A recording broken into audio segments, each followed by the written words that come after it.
शुक्लांबरधरं विष्णुं शशिवर्णं चतुर्भुजं प्रसन्नवदनं ध्यायेत् सर्वविघ्नोपशान्तये। गुरुर्ब्रह्मा गुरुर्विष्णुः गुरुर्देवो महेश्वरः गुरुः साक्षात् परं ब्रह्म तस्मै श्रीगुरवे नमः। सदाशिवसमारम्भां व्यासशङ्करमध्यमाम् अस्मदाचार्यपर्यन्तां वन्दे गुरुपरम्पराम्। वागर्धाविव सम्पृक्तौ वागर्धप्रतिपत्तये जगतः पितरौ वन्दे पार्वतीपरमेश्वरौ। नारायणं नमस्कृत्य नरं चैव नरोत्तमं देवीं सरस्वतीं व्यासं ततो जयमुदीरयेत्। हरि ओम। परमेश्वर स्वरूपैన సభకి నమస్కారం। ప్రతిరోజులాగే ఒకసారి స్తోత్ర పఠనం చేసిన తర్వాత పరిశీలనం ప్రారంభం చేద్దాం। ఓంకార పంజర శుకీం ఉపనిషదుద్యానకేలి కళకంఠీం ఆగమ విపిన మయూరీం ఆర్యాం అంతర్విభావయే గౌరీం దయమాన దీర్ఘనయనాం దేశికరూపేణ దర్శితాభ్యుదయం వామకుచనిహిత వీణాం వరదాం సంగీతమాతృకాం వందే శ్యామతను సౌకుమార్యాం సౌందర్యానంద సంపదున్మేషాం తరుణిమకరుణాపూరాం మదజలకల్లోలలోచనాం వందే నఖముఖముఖరిత వీణానాదరసాస్వాదనవనవోల్లాసం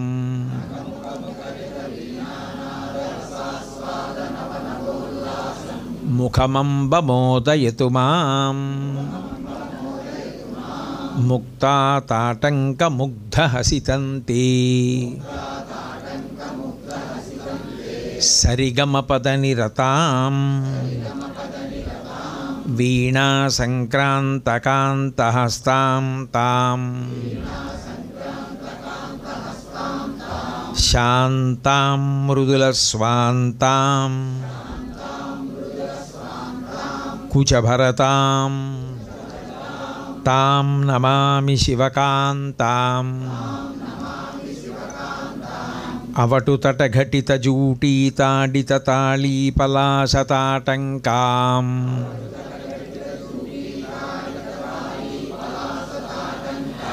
వీణావాదనవేలాకంపితశిరసాం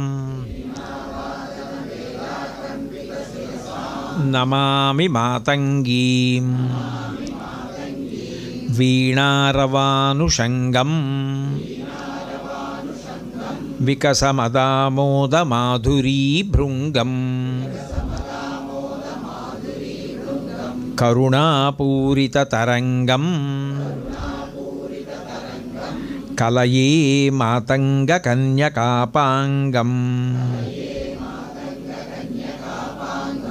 మణిభంగమేచకాంగీం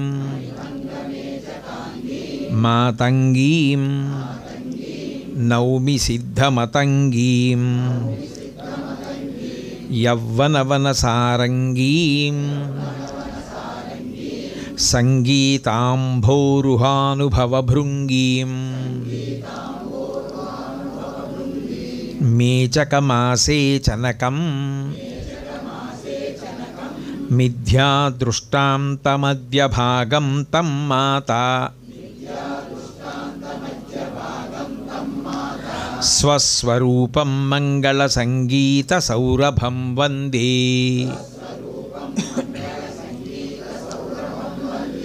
నవరత్నమాల్యమేతద్రచితం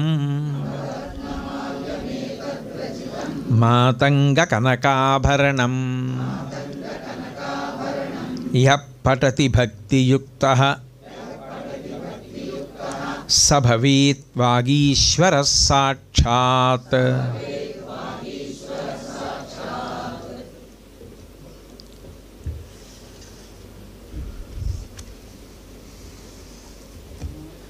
ఇవాళ 7వ శ్లోకాన్ని మనం పరిశీలించబోతున్నాం. వీణారవానుషంగం వికసమదామోద మాధురీ భృంగం కరుణాపూరిత తరంగం కలయే మాతంగ కన్యకాపాంగం అంటున్నారు. ఇందులో కలయే అన్న మాట వేశారు. కలయే అంటే ఏమిటంటే ధ్యానించుచున్నాను, నేను అటువంటి మూర్తిని మనసులో చూచుచున్నాను అంటే ఇందులో కూడా ఏదో విశేషమైనటువంటి ఫలితం ఉన్నది అని గుర్తు. మీరు మహాకవి మనకి తన యొక్క శ్లోకం ద్వారా ఎటువంటి అమ్మవారిని చూడమని చెప్తున్నారో దాన్ని మీరు మనసులో ఒక బొమ్మ గీసుకోమని దాని అర్థం. కానీ ఇందులో ఉండే విశేషం ఏమిటి అంటే ఇది బొమ్మ గీసుకోవడానికి ఏదో పెద్ద కబరీబంధం ఉన్నది, ఆమె ప్రసన్నముగా చూచుచున్నది, పద్మముల వంటి నేత్రములు కలిగినది, ఇట్లా చెప్పారనుకోండి, మీరు అట్లా మనసులో ఊహ చేయడానికి వీలుంటుంది. కానీ ఇక్కడ మీరు ఊహ చేసేటప్పుడు ఒక విషయాన్ని గమనించవలసి ఉంటుంది.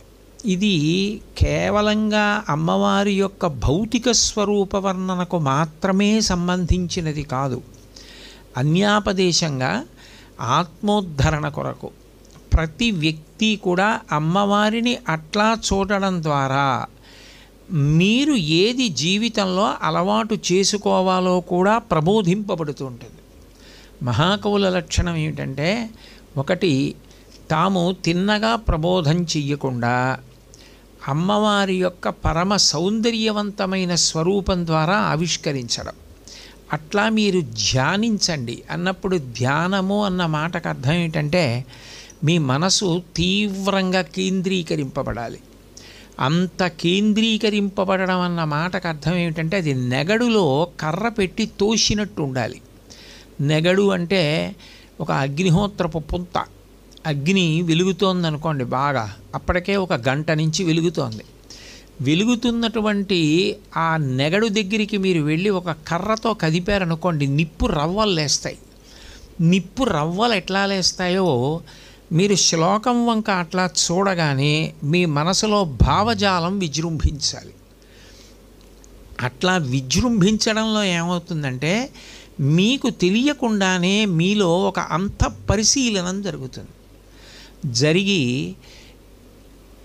దాన్ని మళ్ళీ దిద్దుకోవడానికి ఏది మార్గమో కూడా మీకు ప్రచోదనమవుతుంది. దానికి కారణం అమ్మవారిని మీరు ఏ రూపంతో ధ్యానం చెయ్యాలనుకుంటున్నారో ఆ తల్లియే దాన్ని మీకు అనుగ్రహింపజేస్తుంది. అది మీరు దృష్టి ఎంత బాగా పెడుతున్నారు అన్నదాన్ని బట్టి మీకు అంత ఫలితాన్ని ఆ శ్లోకం కటాక్షిస్తూ ఉంటుంది. కలయే అంటే నేను ధ్యానించుచున్నాను. ఇప్పుడు ఆయన ఎటువంటి పరదేవతా స్వరూపాన్ని ధ్యానం చేయమంటున్నారు, ఎటువంటి మాతంగీ స్వరూపాన్ని ధ్యానం చేస్తున్నారు అంటే వీణారవానుషంగం. ఆమె వీణలోంచి వచ్చేటటువంటి రవముతోటి తాదాత్మ్యమును పొంది ఉందిట. అంటే ఇక్కడ ఆమె ఒక కీర్తన వాయిస్తూ, ఆ కీర్తన వాయిస్తున్నప్పుడు కొంచెం వేగంగా తల కదుపుతున్నటువంటి స్థితిలో ఉన్న అమ్మవారు అని ప్రతిపాదించడానికి వీల్లేదు. నిన్న అవటు దట్ట ఘటిత జూటీతాడిత తాళీపలాశ తాటంకం, అటు ఇటు కదులుతున్నటువంటి తల. ఇక్కడ అంత వేగంగా కదులుతున్నటువంటి తల కాదు, ఏదో మైమరుపుతో గొప్ప ఆనందాన్ని పొందేసినటువంటి వ్యక్తి కొద్దిగా ఎట్లా కదుపుతాడో అట్లా కదుపుతోంది. కారణం వీణారవానుషంగం. వీణారవానుషంగం అంటే వీణలోంచి వచ్చేటటువంటి శబ్దముతో ఆమె తాదాత్మ్యతను చెందుతోంది.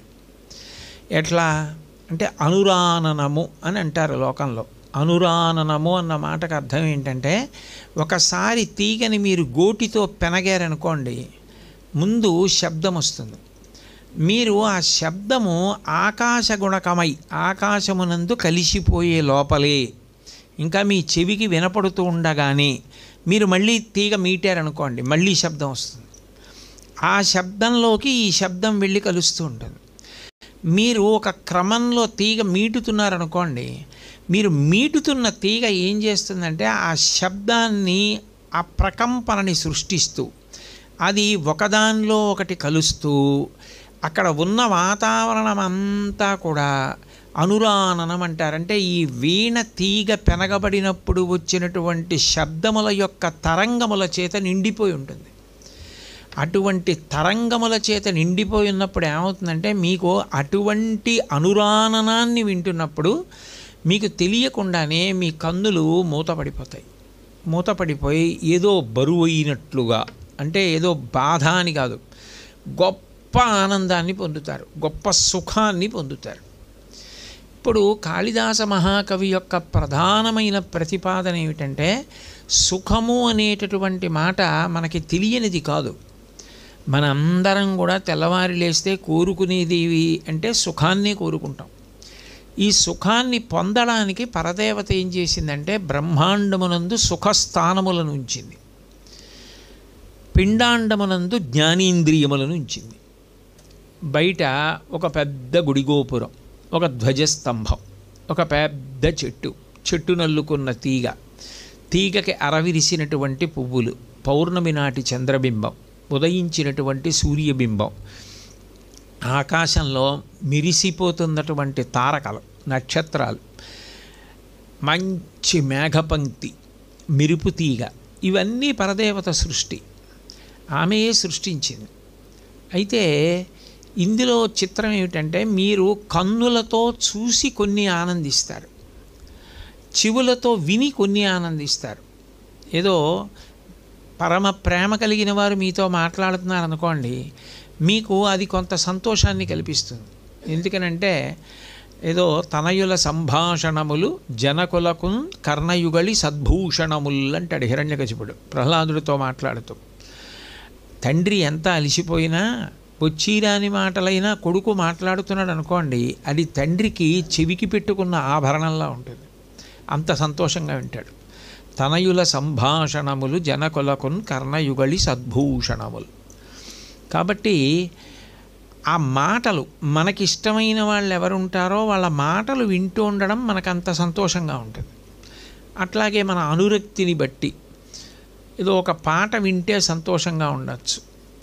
ఒక పసిపిల్లాడి యొక్క మాటలు వింటుంటే, ఇంకా బాగా ప్రాయం రానివాడు, తెలిసి తెలియనివాడి మాటలు, కేరింతలు అవి వింటుంటే సంతోషంగా ఉండొచ్చు. కొన్ని ముట్టుకుని సంతోషపడతాం. ఓ మనవడు ఉన్నాడు అనుకోండి, వాడిని ముట్టుకుంటే సంతోషం. ఓ మనవరాలు ఉందనుకోండి, ముట్టుకుంటే సంతోషం. తల్లిగారు ఉన్నారనుకోండి, ఆవిడ పాదాలు ముట్టుకుంటే సంతోషం. తండ్రి గారు ఉన్నారనుకోండి, ఆయన పాదాలు ముట్టుకుంటే సంతోషం. గురువుగారు ఉన్నారనుకోండి, చూస్తేనే చాలు సంతోషం. అట్లా ఒక్కొక్క ఇంద్రియంతో ఒక్కొక్క సంతోషాన్ని పొందుతాం, సుఖాన్ని పొందుతాం. ఈ సుఖాలు ఏవి కూడా మనం ప్రయత్నపూర్వకంగా నేర్చుకోవడమో, కష్టపడి సాధన చెయ్యడమో అక్కర్లేదు. వీటికి ఒక లక్షణం ఉంటుంది. ఏమిటంటే వాటికి వాసన అన్న లక్షణం ఒకటి ఉంటుంది. రుచి, వాసన. ఇంద్రియం ఏం చేస్తుందంటే ముందు రుచి చూస్తుంది, అంటే అది ఎలా ఉంటుందో సుఖం అన్నది తెలుసుకుంటుంది. మామిడి పండు తింటే ఎట్లా ఉంటుంది అన్నది మామిడి పండు తిన్నాక తెలుస్తుంది. అప్పటి వరకు ఎప్పుడు జీవితంలో మామిడి పండు తినలేదు. మొదటిసారి మామిడి పండు తిన్నాడు, చాలా బాగుంది అంటాడు. వాసన దాన్ని జ్ఞాపకం పెట్టుకుని మళ్ళీ కావాలి, మళ్ళీ కావాలి, మళ్ళీ కావాలి, మళ్ళీ కావాలి అని అడుగుతుంది. అది వాసన. ఈ సుఖాల విషయంలో ఏమవుతుందంటే మళ్ళీ మళ్ళీ కావాలి, మళ్ళీ మళ్ళీ కావాలి, మళ్ళీ మళ్ళీ కావాలి అని అడుగుతూనే ఉంటుంది. అయితే దీనివలన నష్టం ఏముందండి?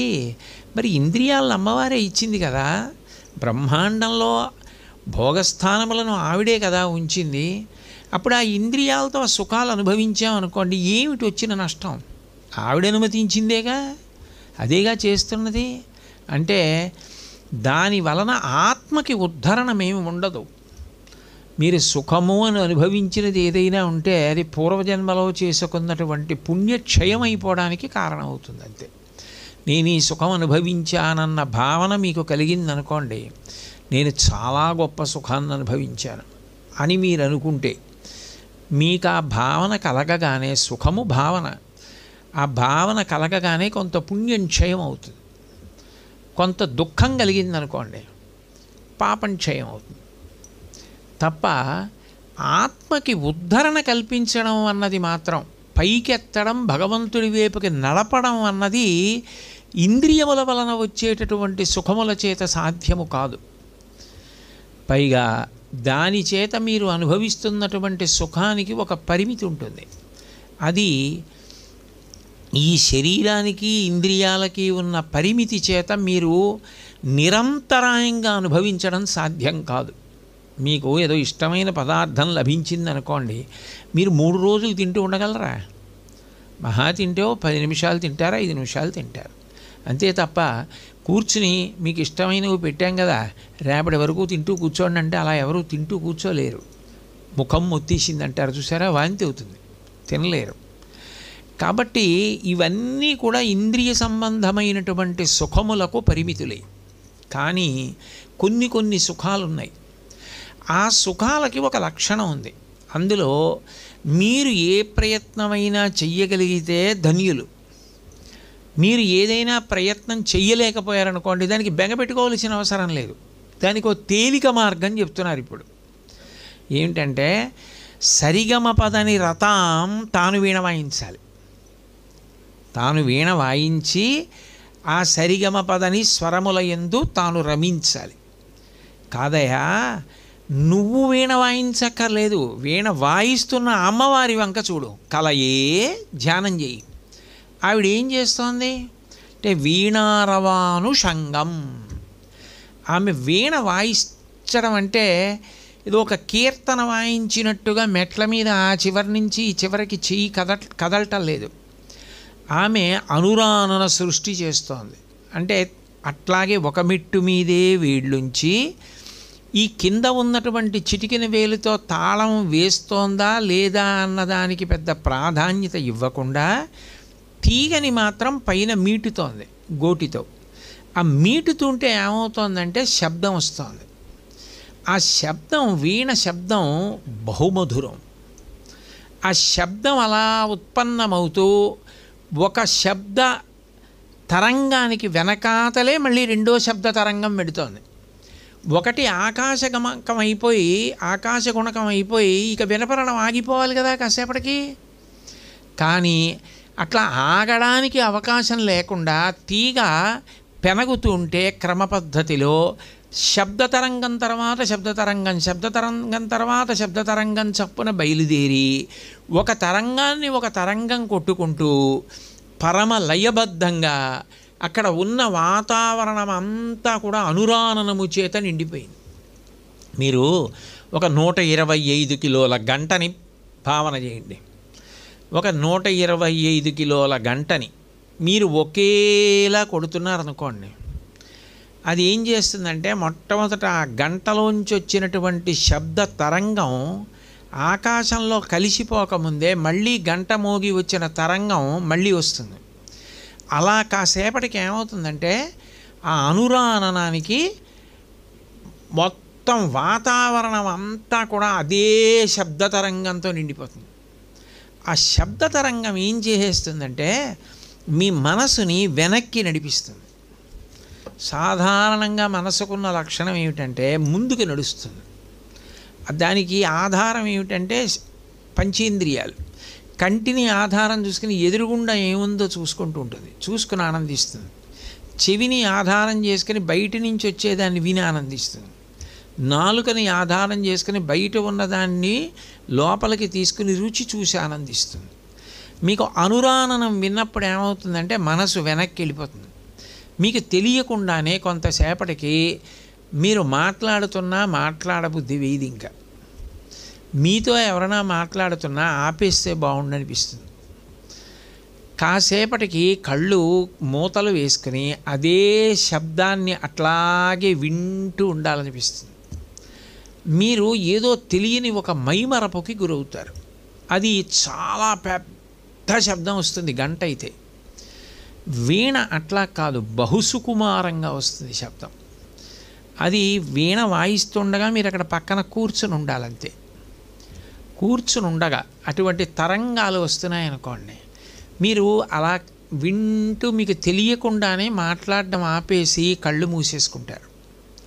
అప్పుడు మీరు వీణ యొక్క రవమునందు లయమైపోయారు. అప్పుడు మీకు తెలియకుండా మీ మనసు వెనక్కి వెళ్ళింది. ఆ వెనక్కి వెళ్ళడంలో అది ఎక్కడికి వెడుతుందంటే ఆత్మయందు కలుస్తుంది.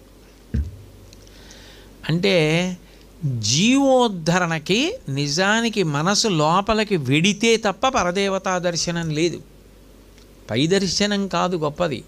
పై దర్శనం దేనికి అంటే ఆలంబనం, లోపల దర్శనానికి. అంతర్ముఖ సమారాధ్య బహిర్ముఖ సుదుర్లభ. నిజానికి ఆవిడ బయట కాదు దొరికేది. మీరు లోపల ఎంత బాగా చూస్తారు. లోపల బాగా చూడాలి అంటే మీరు బయట బాగా చెయ్యాలి. మీరు బయట బాగా చేస్తున్నారనుకోండి పూజ, మీరు లోపల బాగా చూడడం మీకు అలవాటు అవుతుంది. ఎందుకంటున్నానంటే మీరు ఒకటి చూడండి, నేను మీకు ఒక పెద్ద మారేడు దళం ఇచ్చి ఈ మారేడు దళంతో మీరు శివలింగం మీద అభిషేకం చేయండి అన్నాను అనుకోండి. ఇత పూర్వం మీకు ఎప్పుడు చేసిన అలవాటు లేదనుకోండి, మీరు ఒక పంచపాత్రలోనో ఎందులోనో శుద్ధ జలంలో ఆ మారేడు దళం వేసేసి మీరు మారేడు జలం అభిషేకం చేద్దామని ఇలా అన్నారనుకోండి, ఆ దళం పడిపోతుంది.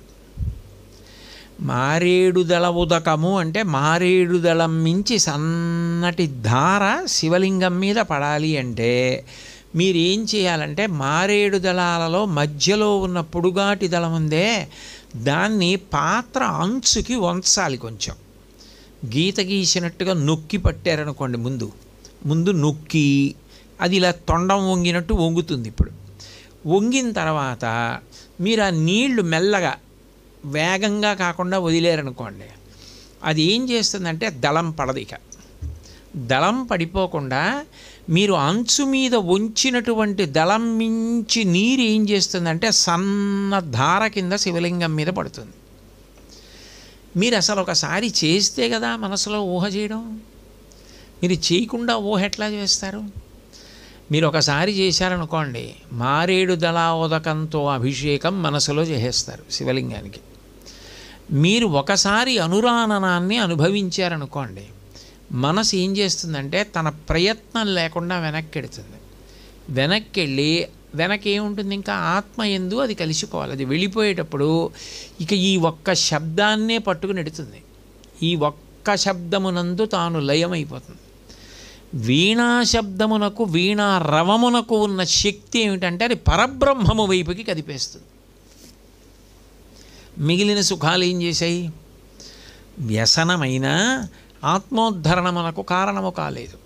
ఇదేం చేసింది అంటే మీరు కొన్ని సంవత్సరముల పాటు సాధన చేస్తే తప్ప బయట తిరగకుండా మనసుని వెనక్కి తీసుకెళ్ళడం అనేది సాధ్యం కాదో అది మీకు కేవలముగా వీణ యొక్క అనురాణనాన్ని వింటున్నప్పుడు జరుగుతోంది. అప్పుడు వీణారవానుషంగం. ఇటువంటి శక్తి వేటికున్నది అంటే ఒక్క చెవితో వినే వీణయేనా, ఇంకేమైనా ఉన్నాయా అంటే అప్పర్ స్వామివారిని, ఆయన మహానుభావుడు. ఆ అప్పర్ స్వామివారు పూజ చేసినటువంటి శివాలయాన్ని నేను ప్రత్యేకంగా వెళ్ళి దర్శనం చేశాను ఒకప్పుడు, చిత్తూరు ప్రవచనాలకు వెళ్ళినప్పుడు. ఆ అప్పర్ స్వామివారు ఆత్మవైపుకి మనసుని వెనక్కి నడిపించగలిగిన శక్తి కలిగిన వస్తువులు బాహ్యంలో బ్రహ్మాండంలో ఉంటాయి. అమ్మవారు అవి సృష్టించింది. నీకు కేవలము ఇంద్రియముల వైపుకే కాకుండా ఇట్లా వెళ్ళడం కూడా అలవాటు కావాలి అంటే వాటిని పట్టుకోవాలి. అవి ఏవి అంటే ఒకటి వీణానాదం. మొట్టమొదటిది అన్నిటిలోకి పరమశక్తివంతం వీణానాదం. రెండవది చంద్రబింబం. అందుకే చంద్రబింబాన్ని చూడడం, చంద్రబింబాన్ని అభినందించడం, చంద్రకాంతిని ప్రశంసించగలగడం మనసుకి శిక్షణ ఇవ్వాలి.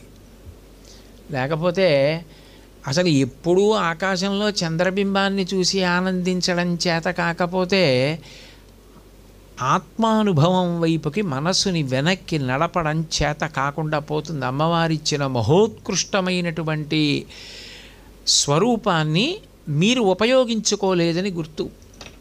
అందుకని వెన్నెల మూడవది ప్రశాంతమైనటువంటి గాలి. ప్రశాంతమైన గాలి అంటే విసురుగానూ రాకుండా, తక్కువయిందన్న భావన లేకుండా, చల్లటి పిల్ల తెమ్మెరలు వస్తూ మీ మనసు చాలా హాయిగా ఉందనుకోండి, అది కూడా మీ ఆత్మ వైపుకి మనసుని నడిపిస్తుంది. వాయువుకి ఆ లక్షణం ఉంది. ఎందుకంటే వాయువు మీదే కదా మనసు ఆధారపడుతుంది. ఊపిరి ఎంత వేగంగా పీలిస్తే మనసు అంత వేగంగా కదులుతుంది. వాయు స్పర్శ చేత కూడా మళ్ళీ వాయువు నిరోధింపబడి ఊపిరి మెల్లగా తీసి ఆ ధ్యాన స్థితి కలుగుతుంది. నేను చెప్తున్నది కాదు, అప్పర స్వామి వారు చెప్తున్నది. అట్లాగే వసంత ఋతువునందు ఉన్న పుష్ప వికాసం. చైత్ర శ్రీమాన్ ఇయం మాస పుణ్య పుష్పితకానన అంటారు.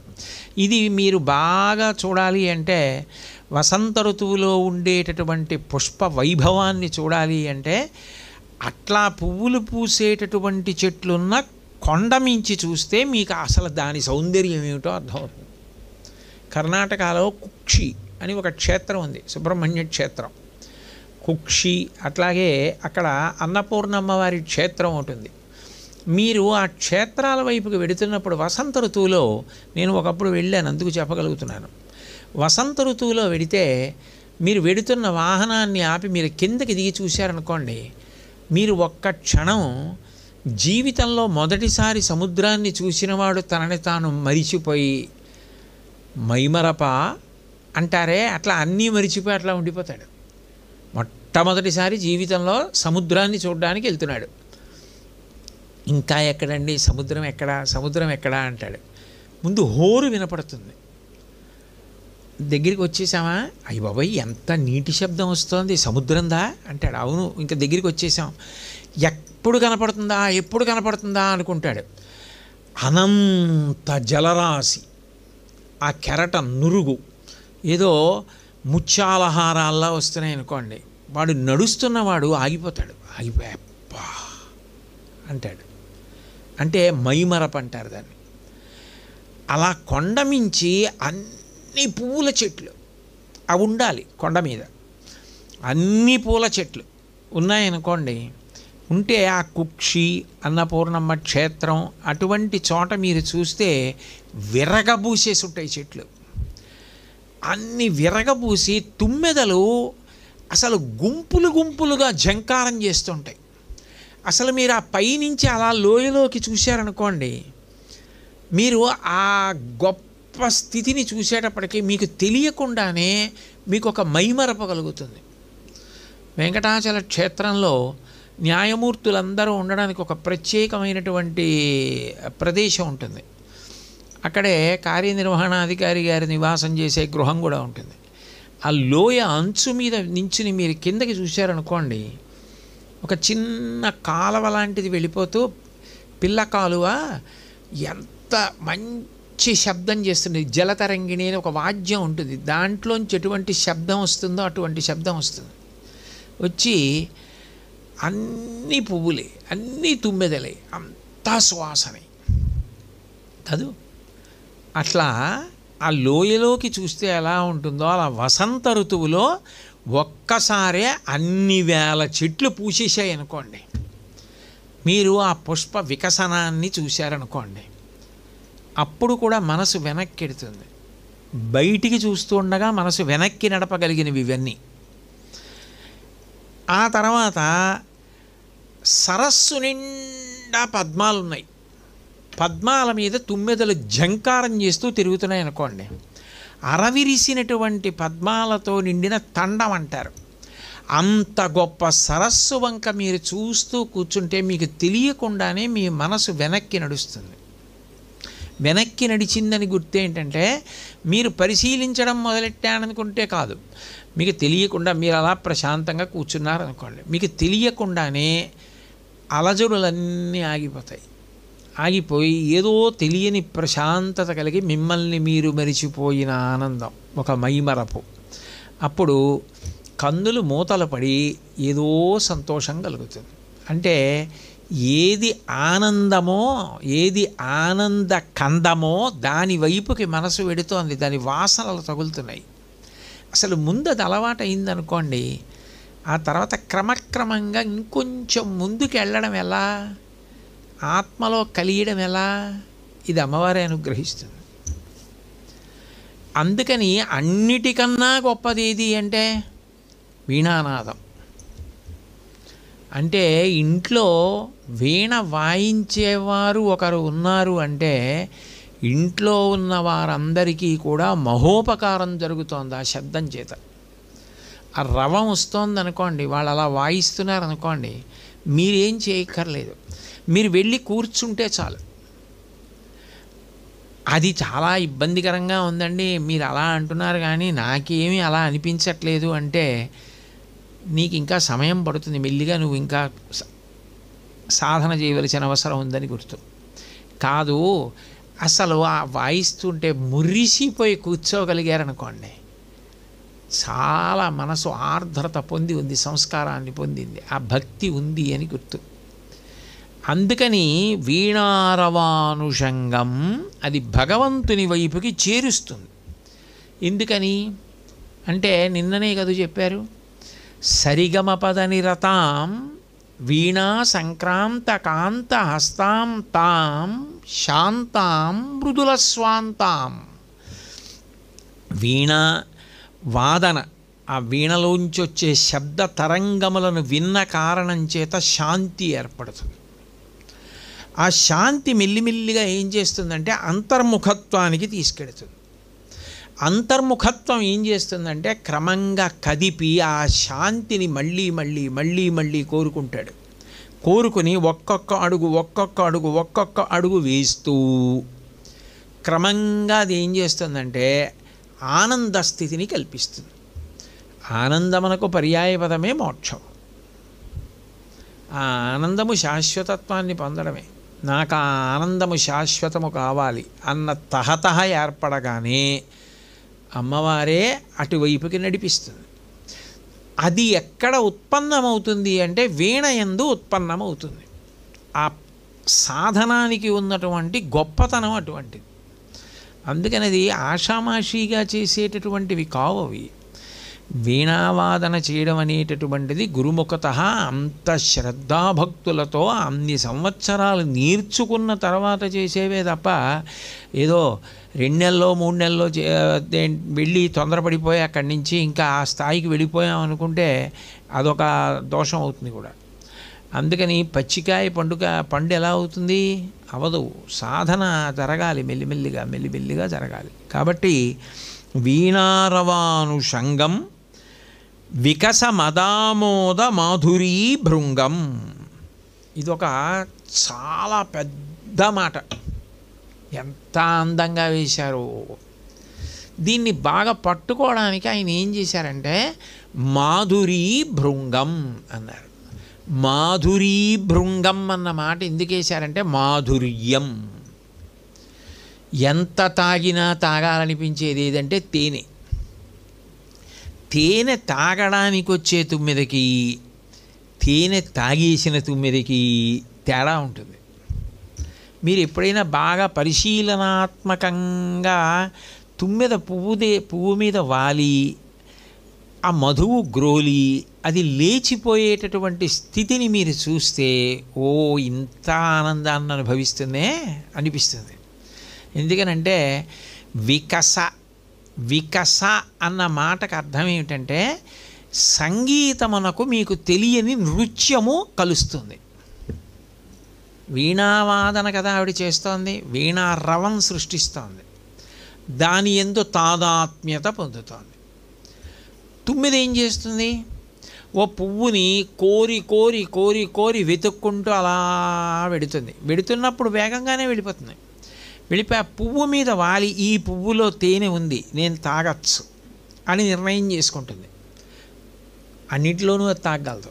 గడ్డి పువ్వు మీద కూడా వాలుతుంది. అందుకే ఓ చొక్కున్నది పట్టుకుంటుంది.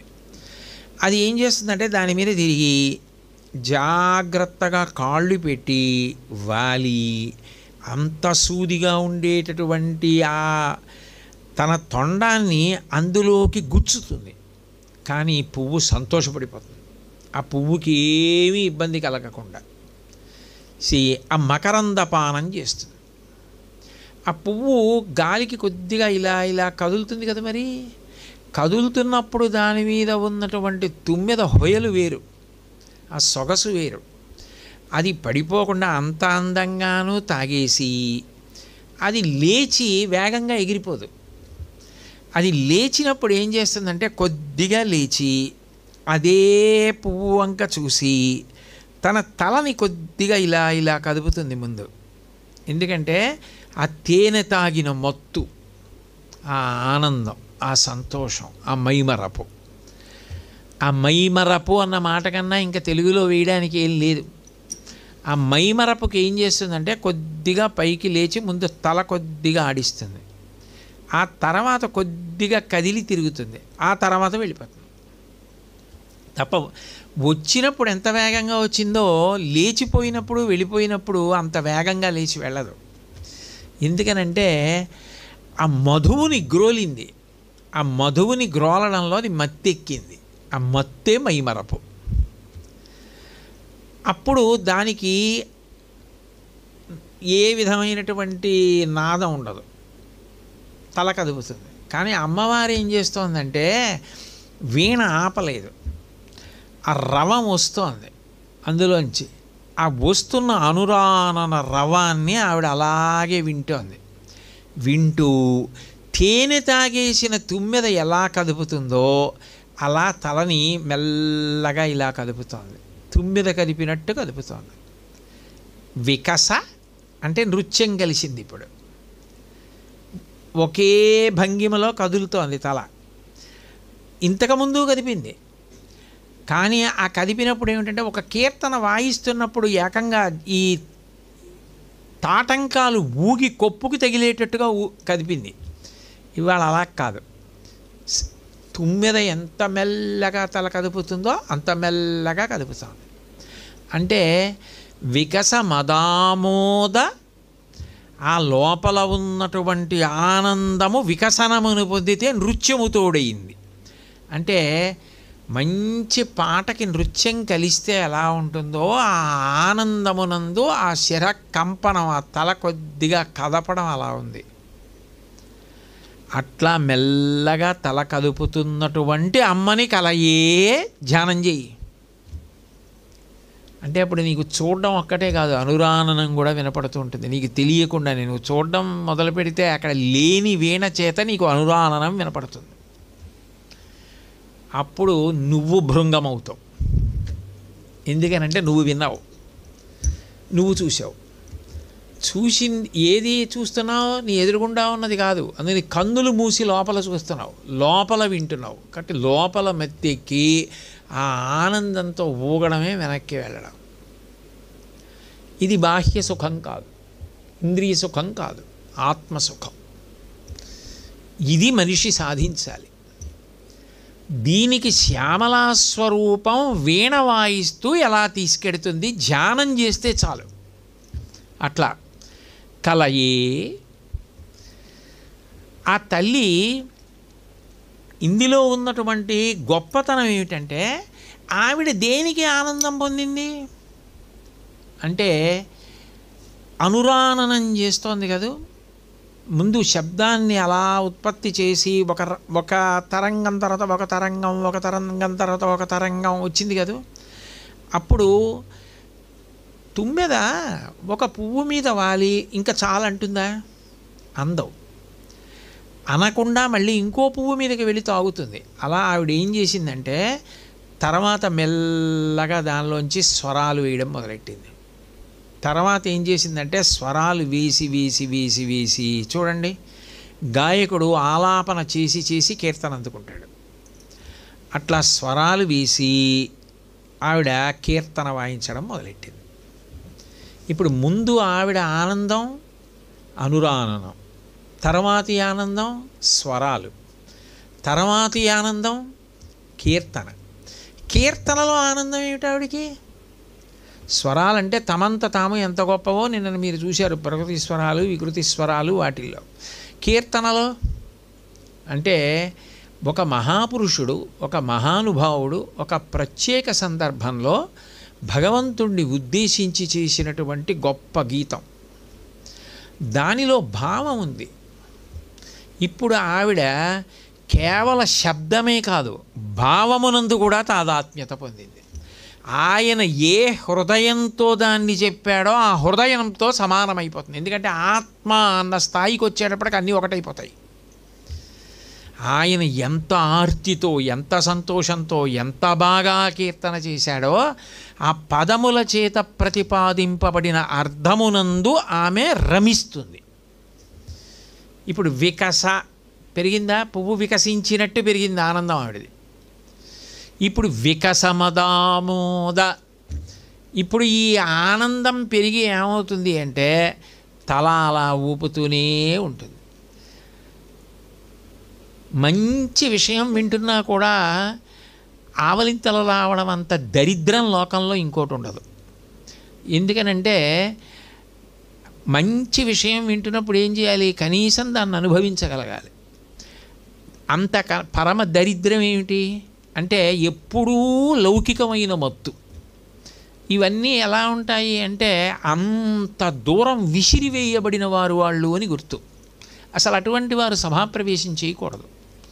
నేను ఎందుకు చెప్తున్నానంటే ఒకదానికొకటి ఎంత వ్యతిరేకంగా ఉంటాయన్న దానికి చెప్తున్నాను.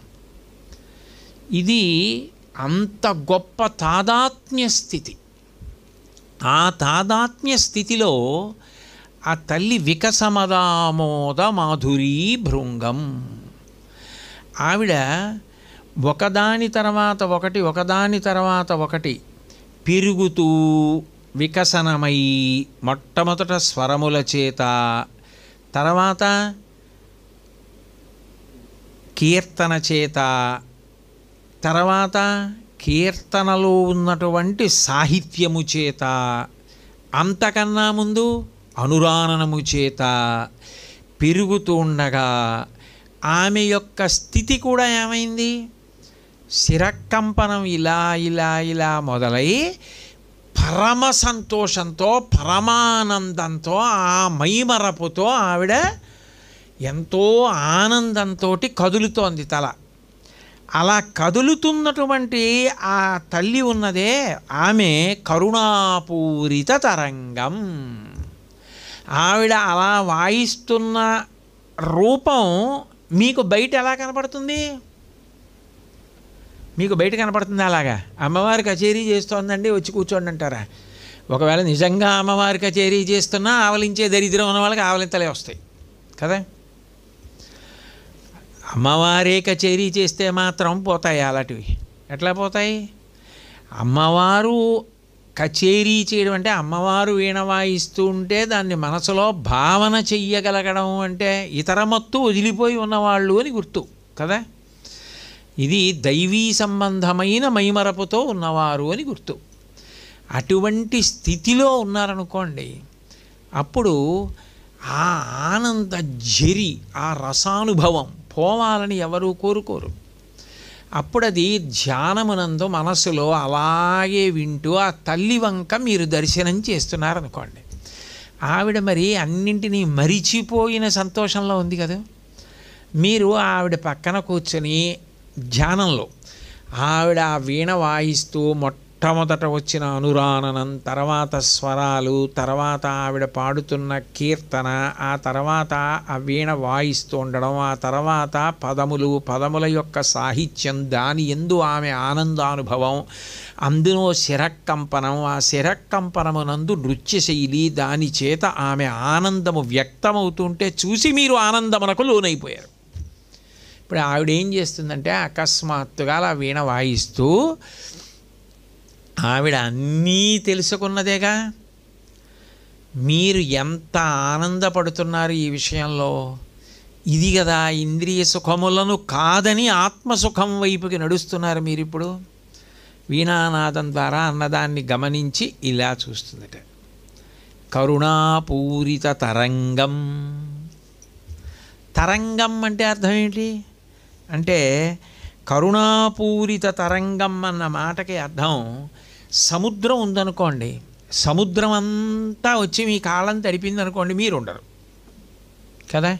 సముద్రం అంతా కదిలొచ్చి కాళ్ళు కడిగింది అనుకోండి, ఉంటారా మనుషులు? ఇంకెక్కడ ఉంటాడు? సముద్రం రాదు, తరంగం వస్తుంది. అంటే సముద్రంలో తరంగం అంటే చాలా చాలా చిన్నది. సముద్రంతో పోలిస్తే తరంగం ఎవరు? సముద్రమే. సముద్రం లేని తరంగం ఉండదు, తరంగాలు లేని సముద్రాలు ఉంటాయి. మీరు ఏ ఏ చెన్నై నుంచో విమానంలో విశాఖపట్నం వస్తున్నారనుకోండి, విశాఖపట్నం చెన్నై వెళ్ళినా అంతే, సముద్రం మించే వెడుతుంది విమానాశ్రయానికి. ఆ సముద్రం మధ్యలోంచి వస్తుంది, నౌకలు కూడా కనపడతాయి కింద. మీరు వస్తున్నప్పుడు సముద్రంలో చూస్తే కింద ఏమీ ఉండదు, ఒక్క తరంగా ఉండదు. కానీ విమానంలోంచే చూస్తే దూరంగా ఒడ్డున మాత్రం అలలు ముత్యాల సరాలల తరగలతో ఉంటాయి. క్రమంగా అది ఒడ్డు దాటి విమానాశ్రయం వైపుకి వెళ్ళిపోతుంది.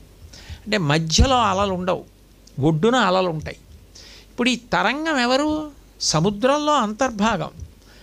సముద్రం ఎంత నీటితో ఉంది అంటే మీరు చెప్పలేరు. సముద్రంలో దిగిపోయి మనం సంతోషపడిపోదామని వెళ్ళడం. కానీ సముద్ర తరంగం ఏం చేస్తుంది? అందులో చాలా చాలా చిన్నది, అది కాళ్ళు కడుగుతుంది అంతే. అప్పుడు ఒక అల మీకు ఆనంద కారణమే. పిల్లల దగ్గర నుంచి పెద్దల వరకు సముద్రపు రోడ్డుకి వెళ్ళారనుకోండి, అసలు అలలో కాళ్ళు కడుక్కోకుండా ఇలాగే భీష్మించుకుని నించుంటామని ఎవ్వరం లేరు, ఉండలేరు. మీరు ఆకర్షింపబడి కొంచెమైనా ముందుకెళ్ళి అంత భయం ఉంటే ఎవరినన్నా పట్టుకుని ఆ తరంగం అలా వచ్చేసి ఒక్కసారి మీ కాళ్ళు కడిగేసి వెళ్ళిపోతుంటే, కింద నుంచి ఇసుక కదిలిపోతే ఏదో సంతోషపడిపోయి పక్కనున్న వాళ్ళని పట్టేసుకొని ఆ తర్వాత ఇలా తరంగం వచ్చి వెడుతుంటే మీ పాదాలని మీరే నీళ్ళల్లో చూసేసుకుని అంత ఆనందపడిపోతారు. అదో ఆనందం కలిపి, అది సముద్రానికి ఉన్న లక్షణం. అది తరంగం సముద్రం అంతా కాకపోయినా చాలా చిన్నది సముద్రంతో పోలిస్తే. సముద్రమునందు అంతర్భాగం అది, కానీ అది కూడా సంతోషపెడుతుంది. సముద్రం గాంభీర్యం కదా, సంతోషపెడుతుంది. అట్లాగే అమ్మవారి కరుణ సముద్రం, అంత సముద్రం అంత కరుణ సకల జీవుల కొరకు. సముద్రం ఏం చేస్తుంది? వర్షం వచ్చి అందరికీ మళ్ళీ అన్నం పెట్టడానికి కారణమవుతుంది. నా వరకు నాకు ఒక మేఘం వస్తే చాలు, నా కరువు తీరిపోయింది, నా దాహం తీరిపోతుంది. అమ్మవారి కరుణా సముద్రమునందు ఒక తరంగం అంటే ఏంటి అంటే, మూక కవి అంటే మూక పంచశతిలో ఒక అద్భుతమైనటువంటి ఉదాహరణ చెప్తారు. అమ్మవారు అట్లా కరుణాపూరిత తరంగం, అట్లా ఒక్కసారి చూస్తే వచ్చే అల, ఆవిడ ఇలా అన్నప్పుడు ఆ చూపు పడితే ఒక అల వస్తే ఆయన ఏమవుతాడు అప్పుడు దానికి అన్నదానికి ఒక అద్భుతమైన ఉపమానం చెప్పారు. అందులో కొడుకులు, కోడళ్ళు, కూతుళ్ళు, అల్లుళ్ళు, మనవలు, సంపదలు, ఇళ్ళు, వాకిళ్ళు ఇవన్నీ చెప్పలేదు. అది నిజమైన ఆత్మానందానికి ఎలా కారణమవుతుందో చెప్పారు. చెప్తూ కూలంకషం వితనుతే కరుణాంబువర్షి సారస్వతం సుకృతిన సులభం ప్రవాహం తుచ్చీకరోతి యమునాంబుతరంగభంగీం కామాక్షికిం తవ కటాక్షమహాంబువాహ అన్నారు. సముద్రంలో ఎన్నో నీళ్లున్నాయి, అన్ని నీళ్లు నీకెందుకు? అది కరుణా సముద్రం అమ్మవారు. అందులోంచి ఆ సముద్రంలో ఉన్న నీళ్లలో ఏవో కొన్ని నీళ్లు తాగిందో మేఘం. ఆ మేఘం వచ్చి కురిసింది. ఒక్క మేఘం వచ్చి కురిస్తే ఆ మేఘంలో ఉన్న నీళ్ళన్నీ పడితే నీకు ఎంత ఆనందం కలుగుతుందో, అట్లా అమ్మవారి యొక్క ఒక చిన్న చూపు, ఒక్క కటాక్షం ఇలా తగిలితే ఏమవుతాడు అన్నదానికి ఆయన అన్నారు కూలంకషం. కూలంకషం అంటే ఒడ్లు తెగిపోవడం. ఒక నది ప్రవహిస్తోందనుకోండి, మీకు ఆ నదిని చూసేటప్పటికే అబ్బా అయ్యబాబోయ్ సామాన్యమైన ప్రవాహం కాదండో అని ఇప్పుడంటారు. ఒడ్లు తెగిపోవాలి అంటే కోసేయాలి, నది కోసేసి ఆ ఒడ్డు పైకెక్కేయాలి. పైకెక్కేసి ప్రవహించింది అనుకోండి, అమ్మో వరదండి అంటారు. లేకపోతే ఏమంటారు? ప్రవాహం అండి అంటారు. నది ఒడ్లుని దాటకుండా వెడుతోంది అనుకోండి, అది మంచిదే, ప్రవాహం అండి, నదీ ప్రవాహం, గంగా ప్రవాహం అంటారు. ఒడ్లు కూడా దాటిపోయి పైకెక్కేసింది అనుకోండి, అమ్మ బాబోయ్ ఏమి ప్రవాహం అంటారు. అంటే ఒడ్లు దాటేసింది. అప్పుడు కూలంకషం వితనుతే కరుణాంబువర్షి ఏమిటి ఇస్తుందట? ఒడ్లు తెగిపోయేటట్టు. సారస్వతం సుకృతినః. ఎవరా సుకృతి అంటే ఇదిగో ఇలా అమ్మవారు వీణ వాయిస్తున్నప్పుడు వీణారవానుషంగం అయిన అమ్మవారిని దర్శనం చేస్తున్నవాడు ఉన్నాడే, అట్లా దర్శనం చేస్తున్నటువంటి వ్యక్తి ఎవరున్నాడో అని అన్వయం చేయండి. అటువంటి వాడికి ఆమె ఎంత గొప్ప అనుగ్రహాన్ని కట్టపెడుతోంది అంటే కూలంకషం సారస్వతం అంటే అక్షరముల చేత చెప్పబడేటటువంటి వాంగ్మయమునందు ఆయనకి అంత గొప్ప ప్రవేశం లభిస్తుంది. అంత గొప్ప ప్రవేశం లభించడం అన్న మాటకు అర్థం ఏమిటి అంటే, ఒక శ్లోకాన్ని చదివాడు అనుకోండి, కవి ఏ భావనతో దాన్ని చెప్పి ఉంటారన్న దాన్ని అందుకునే స్థితి కలగాలి. అది ముందు అలా అర్థం చేసుకోవడం రావాలి. ఆ అర్థం చేసుకోవడం దగ్గరే పరిమితులు వచ్చేస్తాయి. ఆ అర్థం చేసుకోగలిగిన ప్రజ్ఞ విస్తరించాలి. అది ఎంత విస్తరించాలంటే ఒడ్లు తెగి ప్రవహించాలి. అంత గొప్పగా పట్టుకోగలుగుతాడు. అట్లా ఎట్లా పట్టుకున్నాడండి? ఈ భావన ఎలా పట్టుకున్నాడు అంటారు చూడండి. అట్లా ఆయన దాన్ని సారస్వతం గ్రహించగలిగాడు. గ్రహించగలగడమే కాదు, సులభం ప్రవాహం, ఆయన గ్రహించిన దాన్ని అంత గొప్పగా వాగ్జరి, అసలు మళ్ళీ తాను అర్థం చేసుకున్న భావన అవతల వారు అర్థం చేసుకునేటట్లు చెప్పడం చాలా సంక్లిష్టం. అయినా అర్థం కాలేదండి అన్నవాడు లేకుండా అర్థం కాకపోవడం ఏంటండి, ఎంత బాగుంది అని అందరూ అనేటట్టుగా చెప్పగలిగిన వాక్ ప్రవాహం, వాక్య నిర్మాణ ప్రజ్ఞ ఆవిడిస్తుంది. అర్థం చేసుకోవడం నిశ్శబ్దం, అందరికీ అర్థమయ్యేటట్టు చెప్పడం ప్రవాహం. ఎందుకంటే అక్కడ శబ్దం, అక్కడ వాక్కులు నిర్మింపబడాలి. తనకు అర్థమైన ఆలోచన అవతల వారికి అర్థమయ్యేటట్టుగా భాష వాడబడాలి. అప్పుడు వాగ్దేవిగా కటాక్షించాలి. అది కూడా ఎట్లాగట, అవతల వారు మైమరపుతో వినాలి. అలా వినేటట్టు ఒడ్లు తెగిపోయినటువంటి నదీ ప్రవాహం ఎలా ఉంటుందో ఆ ప్రసంగం అలా వెడుతుందట. అటువంటి ప్రవాహం ఇస్తావమ్మా నువ్వు, ధన్యుడైపోలా, ఆయన జీవితం ఒడ్డెక్కిపోలా ఇంకా. కాబట్టి సులభం ప్రవాహం తుచ్చీకరోతి యమునాంబుతరంగభంగీం. యమునా నది ప్రవాహం ఉందనుకోండి, చాలా గొప్ప ప్రవాహం. యమునా నది బాగా లోతు అని కదూ, నల్లటి నీరు, అందుకని యమునతో పోల్చారు. అమ్మవారు నల్లగా ఉంటుంది అని కదూ. అది యమునాంబు తరంగభంగీం, యమునా నది యొక్క తరంగములతో కూడుకున్న గొప్ప ప్రవాహం ఎలా ఉంటుందో అట్లా ఉంటుందట ఆ ప్రవాహం. ఆ వాగ్జరి అలా ఉంటుందట. యమున ఒడ్డున ఏమైంది? కృష్ణ పరమాత్మ రాసలీల చేశారు.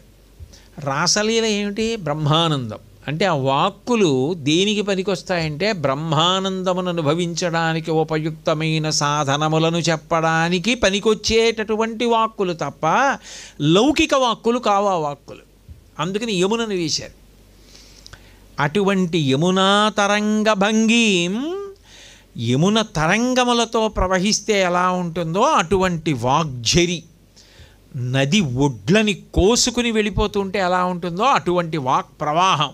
అంటే తడబాటు లేదు, మరుపు లేదు, వాక్య నిర్మాణమునందు ప్రజ్ఞ అతిశయించి ఉంది. భావాన్ని చెప్పడంలో ముందుది వెనక, వెనకది ముందు చెప్పి అయ్యో నేను అయోమయానికి గురయ్యాను, విన్నవాళ్ళకి అర్థం కాలేదన్న బెంగ లేకుండా వాళ్ళు వినడంలో అంత సంతోషంగా వింటూ మైమరచి విని తెలుసుకున్నారు.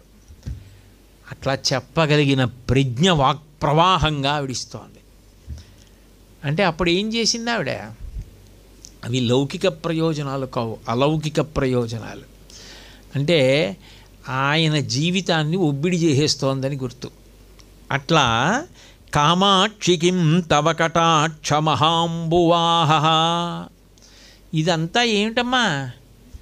కరుణా సముద్రం కాదు, ఓ తరంగం, ఒక్క మేఘం.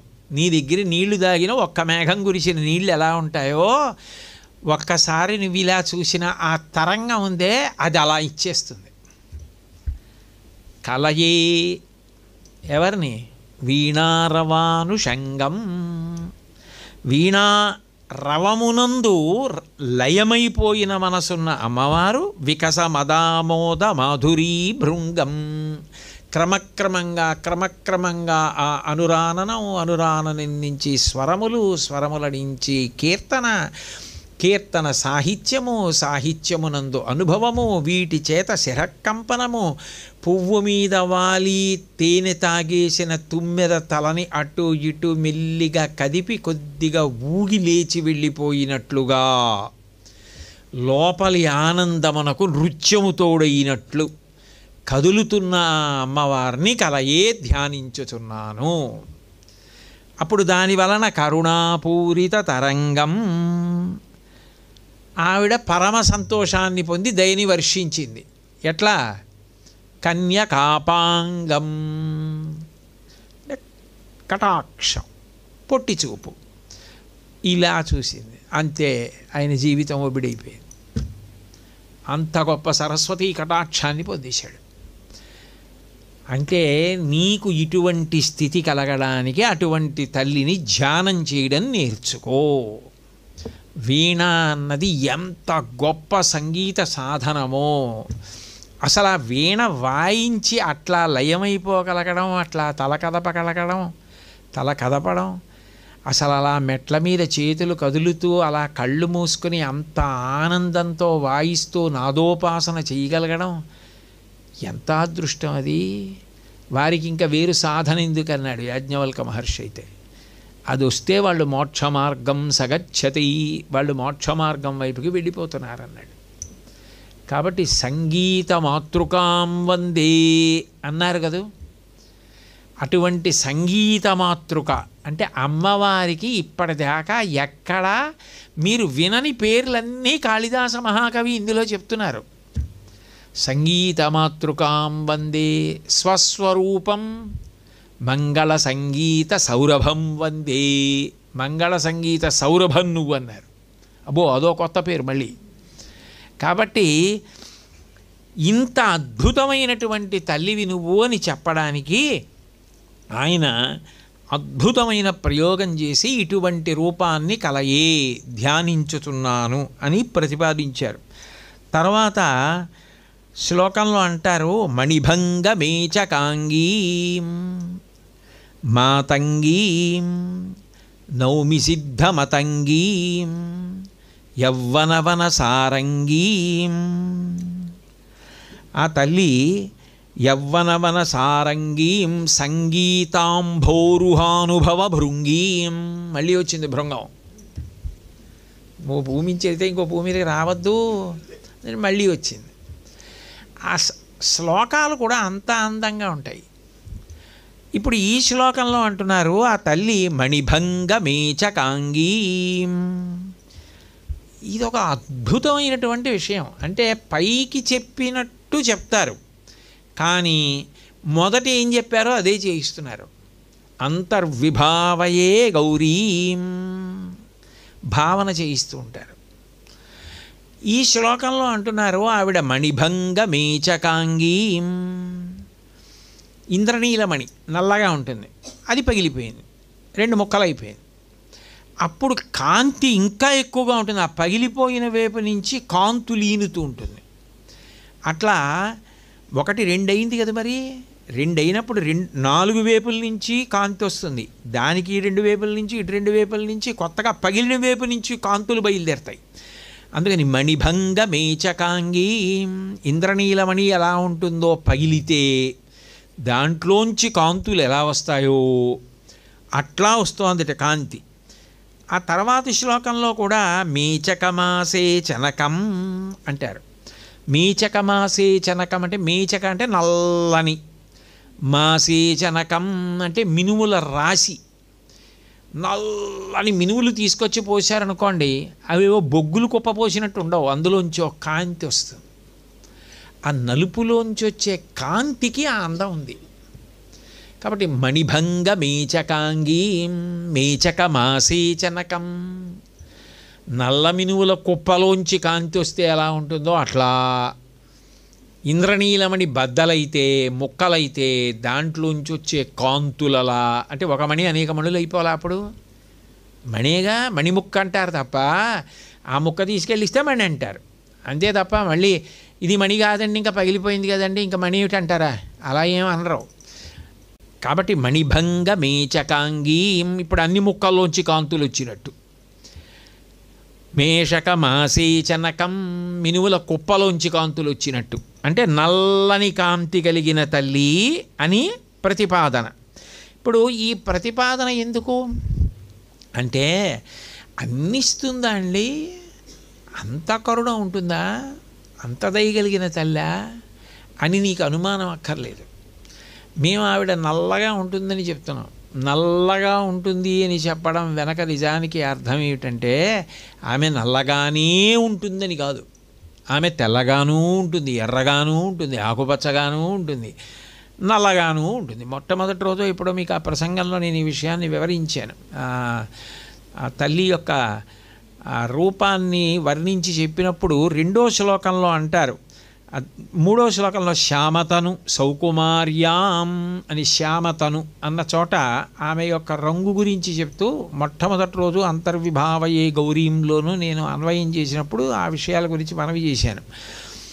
ఆ తల్లి నలుపు వెనక ఉన్న గొప్పతనం ఏమిటంటే, ఆ నలుపు కాంతి చేత ఆమె మీకు సిద్ధాంతరీత్యా అర్థం కాని విషయాన్ని మీకు అర్థం కావడానికి ఆవిడ లోకంలో తేలిక ఉదాహరణలు ఎవడికి వాడే పట్టుకోవడానికి అనుభవంలోకి వచ్చేవి ఇచ్చేసింది. ఇప్పుడు ఒకరి అనుభవం అనుకోండి, మీరు ఆ అనుభవాన్ని ఆధారం చేసుకుని ఎదగడానికి సమయం పట్టేస్తుంది. మీకే అనుభవం ఇచ్చేసింది ఆవిడ. అంటే ఇందాక నేనేమన్నాను, వీణారవానుషంగం అన్నప్పుడు అది ఆత్మవైపుగా నడుపుతుంది అన్నాను. అసలు అలా ఒకటి ఉంటుంది అనాలి అంటే, దానికి ఆవిడ ఏం చేసిందంటే అందరికీ అర్థం అవ్వడం కోసం ఈ సృష్టిలోనే పరమదయతో, నలుపు అంటే కాంతి, నిజానికి నలుపు రంగే కాదు, తెలుపు రంగు కాదు, నలుపు రంగు కాదు, మధ్యలో ఉన్నవి రంగులు, శాశ్వతత్వం, అది చదరణితనం, ఎప్పటికీ ఉండిపోవడం. అటువంటి నలుపు దయ, నల్లని మబ్బు ఏం కోరి వర్షించింది, నల్లని మబ్బు వర్షిస్తుంది, కాంతితో ఉంటుంది. అట్లాగే ఆమె కూడా వర్షిస్తుంది, దయ కలిగినదని గుర్తు. ఆమె మీరు చూడండి, స్వప్నావస్థ అని ఒక అవస్థ సృష్టించింది. జాగ్రత్త ఇంద్రియములతో లేచి ఉండడం, పనులు చేసుకోవడం. పడుకోవడం ఎందుకు పడుకుంటాం, కలగడానికి ఎవరు పడుకోడు, గాఢ నిద్ర కోసం పడుకుంటాడు, ఒళ్ళు తెలియకుండా నిద్రపోవాలని పడుకుంటాడు. కానీ ఆవిడ ఏం చేసిందంటే మధ్యలో స్వప్నావస్థ పెట్టింది, కలగనడం అనో అవస్థ పెట్టింది. ఎవరు అడిగారు, అమ్మ కలగనే అవస్థ కూడా ఒకటి పెట్టు అని ఎవరైనా అడిగారా, ఎవరు అడగల, ఆవిడే పెట్టింది. త్రిపుర సుందరి అయింది. అందుకే ఎందుకు పెట్టిందంటే, కలలో నేను కాశీ వెళ్ళాను, కాశీ విశ్వనాథ దేవాలయం చూశాను. కాశీ విశ్వనాథుడికి ఆవు పాలు ఎవరో పట్టుకొచ్చిస్తే అభిషేకం చేశాను, మారేడు దళాలతో పూజ చేశాను. శివలింగం మీదకి వంగి గట్టిగా కౌగిలించుకున్నాను, శివలింగం మీద ఉన్న తడి తీసి తలకి రాసుకున్నాను, విభూతిలా పెట్టుకున్నాను, ఆనందపడిపోయాను. అన్నపూర్ణమ్మని చూశాను. గంగా స్నానం కోసమని గంగ ఒడ్డుకెళ్ళాను. చల్లగా ఉంది వాతావరణం, అందరూ స్నానం చేస్తున్నారు, శంభో మహాదేవ శంకర నరుస్తున్నారు, మధ్యలో ఇసుక తిన్నెలు. అబ్బా ఏమి గంగా నది, ఏమీ కాశీ పట్టణం అని ఆనందపడిపోతూ కొంచెం ముందుకెడుతున్నాను. పాదాలు చల్లగా నీటి ప్రవాహం తగులుతోంది. అబ్బా మా అమ్మ గంగమ్మ అనుకుంటూ ముందుకెళ్ళి ముక్కు మూసుకొని 2 చెవులు మూసుకొని గంగలో మునక వేసి పైకి లేచాను. తిరిగి వచ్చేసింది. అక్కడ కాశీ ఉందా అంటే, కలలో నేనున్నాను, కాశీ లేదు. మీరు బాగా పట్టుకోవాలి, కలలో కాశీ లేదు, ఎందుకంటే అక్కడేగా ఉన్నాను. ఇప్పుడు రంగుల రాట్నం ఉంటుంది, రంగుల రాట్నంలో మా చిన్నతనంలో గుర్రం ఎక్కేవాళ్ళం. ఒకడు సింహం ఎక్కుతాడు, ఓడు పులి ఎక్కుతాడు. పులి ఎక్కినవాడు ముందున్నాడు, సింహం ఎక్కినవాడు వెనకున్నాడు. ఎంత తిరిగినా అలాగే ఉన్నాం. గుర్రం పులిని దాటదు, పులి సింహాన్ని దాటదు, అలాగే తిరుగుతాం అంతే ఆ ఓచట్టుకుని. ఆఖరణ కళ్ళు తిరిగి అక్కడే దిగుతాం. అదే మాయ. అందుకనే సరదాగా ఉంటుంది అది, ఆ రంగులు రావటం అనేది తిరగడం. అట్లా ఆవిడ ఏం చేసిందంటే కలలో కాశీని సృష్టించుకోమంది. కాశీ వెళ్ళినట్లు, విశ్వనాథుడిని చూసినట్టు, గంగలో స్నానం చేసినట్టు ఆ చల్లతనానికి తెలివి వచ్చేసింది. అంటే మరి కల్లో కాశీ ఉందా లేదా, గంగ ఉందా లేదా, స్నానం చేసావా లేదా, అనుభూతి ఉందా లేదా? కాశీ లేదు, ఇవన్నీ ఉన్నాయి. అంటే నువ్వు ఉన్నావు అనుభూతి కోసం. నీకు తెలివి వచ్చేయగానే కాశీ లేదంటున్నావు. మరి ఏముంది? పడక గది ఉంది, మంచం ఉంది, పక్కన భార్య ఉంది. మళ్ళీ నిద్రపోయావు, ఇంకో కల వచ్చింది. పడక గది లేదు, భార్య లేదు, మంచం లేదు, అది ఉంది. ఆ అనుభూతి ఉంది. అప్పుడు అది నిజం. తెలివి వస్తే ఇది నిజం. ఇది ఉంటే అది లేదు, అది ఉంటే ఇది లేదు. అది ఉన్నప్పుడు అది అనుభవం, ఇది ఉన్నప్పుడు ఇది అనుభవం. అక్కడ అది సత్యం, ఇక్కడ ఇది సత్యం. మేడ మీద నడుస్తూ ఉండగా అకస్మాత్తుగా ఎవరో తోసేస్తే పిట్టగోడ మించి జారి పైనుంచి కింద పడిపోయినట్టు కల వచ్చింది. కంఠం పట్టేసి పిచ్చికూతలన్నీ అరుస్తూ ఒక్కసారి లేచాడు, ఒళ్ళు చెమటట్టేసి. పడుకోండి, ఏం లేదు, మన ఇద్దరమే ఉన్నాం, పడుకోండి ఏమిటి ఆ పిచ్చెరుపులు అని చెప్పి భార్య ఎందుకు రాసుడు మంచినీటి తాగి మళ్ళీ పడుకున్నాడు. అప్పుడు మేడ మించి పడిపోయిన అనుభవం ఉంది, నువ్వే ఉన్నావు. మేడ లేదు, పైకి ఎక్కింది లేదు. అప్పటికి అది సత్యం, ఇప్పటికి ఇది సత్యం. నిద్ర లేచాక అది అబద్ధం అన్నావు, కానీ అప్పటి అనుభూతిలో అది సత్యం. ఇప్పటి అనుభూతిలో ఇది సత్యం. ఏది సత్యం? అన్నీ అసత్యం. రంగుల రాట్నంలో గుర్రం మీద ఎక్కి పులిని దాటనట్టు, వెనక పులి, ముందు పులి, వెనక సింహం ఉన్నవాడు గుర్రం మీద హాయిగా తిరుగుతాడా? ఆ సింహం ఏమో నిన్ను ఎక్కినప్పుడు ఎలా ఉందో అంతే దూరంలో ఉంటుందా? నీ ముందున్న పులి ఎక్కినప్పుడు వెనక్కి తిరిగి ఎలా ఉందో అలాగే ఉండి వెళ్తూ ఉంటుంది తప్ప నువ్వు వస్తున్నా కూడా అదేం ఆగకుండా నీ జోలికి రాకుండా ముందు అలా పోతూ ఉంటుందా? అదో మాయ. రంగులు రాట్నం ఎంత మాయో కలంత మాయ, జాగృతి అంత మాయ. ఎప్పటికీ అదే మాయ. ఆ మాయే సత్యం అనుకోవడం పొరపాటు కాదు. ఇవన్నీ అసత్యం. నిజమైన సత్యం బ్రహ్మం ఒక్కటే. స్వప్నం ద్వారా ఇవి మాయ, ఇవి అసత్యం అని నువ్వు తెలుసుకోవడానికి ఆవిడ అవకాశం ఇచ్చిందా లేదా? మరి దయ కాదా? అసత్యం ఇవే అని చెప్పడానికి ఇది ఇంతకన్నా ప్రబలమైనటువంటి అనుభవం ఏమి ఇవ్వాలి ఆవిడ? ఇది మాయా అని తెలియడానికి ఆవిడ అంత గొప్ప అనుగ్రహాన్ని ఇచ్చింది. అమ్మాయి ఇది దాటడం ఎలా అంటే సాధనా ప్రక్రియ ఇచ్చింది. అబ్బాయి ఇదిగో ఇలా సాధన చేయరా, ఇలా నన్ను దర్శనం చేయరా, ఇలా ధ్యానం చేయరా, నేను చూస్తాను, వెనక్కి నడుపుతాను. నిన్ను ముందుకు చూస్తే కదా మాయా ప్రపంచం, వెనక్కి నడుపుతాను, అప్పుడు నువ్వు ఆత్మ వైపుకి నడుస్తూ ఉంది. అమ్మ రావట్లేదమ్మా, ఆవలింతలే వస్తున్నాయి నాకు. నేను ఎంత కూర్చుందామన్నా, ఎంత విందామనుకున్నా, ఎంత ముందుకు వచ్చి కూర్చున్నా వస్తున్నావు మాత్రం ఆవలింతలే. అది కూడా అందరూ చూసేటట్టు నోరు తెరిచి ఆవలిస్తూ కూర్చున్నానమ్మా అన్నాననుకో. అప్పుడు ఆవిడ అంటుంది శరణాగతి చెయ్యి, నాకు ఇంతకన్నా చేత కాదమ్మా, నాకు నీ గురించి పట్టుకుందాం అనుకుంటే పట్టుకోవడం మాట దేవుడెరుగు, చెప్పేవాడు పక్క వాళ్ళకి కూడా దృష్టి పోయేటట్టు ఆవలించడం ఒకటే వచ్చు. కాబట్టి నువ్వే నన్ను ఒడ్డున పారాయి, నాకు సాధన ఎలాగో రాదు, నేను చేయలేను, నాకు రాదని మీకు చెప్తున్నాను కాబట్టి మీరే నన్ను ఒడ్డున పారేయండి అని బలహీనతని చెప్పాను అనుకోండి, అదే శరణాగతి. అప్పుడు ఏం చేస్తుంది? ఆవిడే దాటించేస్తుంది. పిల్లలు చూడండి, దాటలేక ఏదో చిన్న కాలవ దాటలేక నించున్నారు.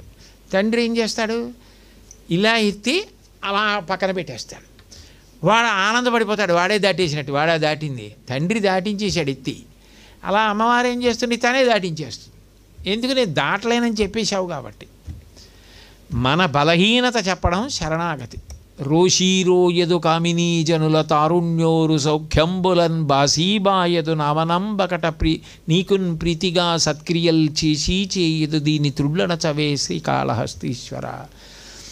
రోషీరోయదు కామినీ జనుల తారుణ్యోరు సౌఖ్యంబలన్ బాసీబాయదు పుత్ర మిత్ర ధన సంపద్భ్రాంతి వాంఛాలతల్ కోశీకోయదు నామనంబకట నీకున్ ప్రీతిగా సత్క్రియల్ చేసి చేయదు దీని త్రుళ్ళనచవే శ్రీకాళహస్తీశ్వర.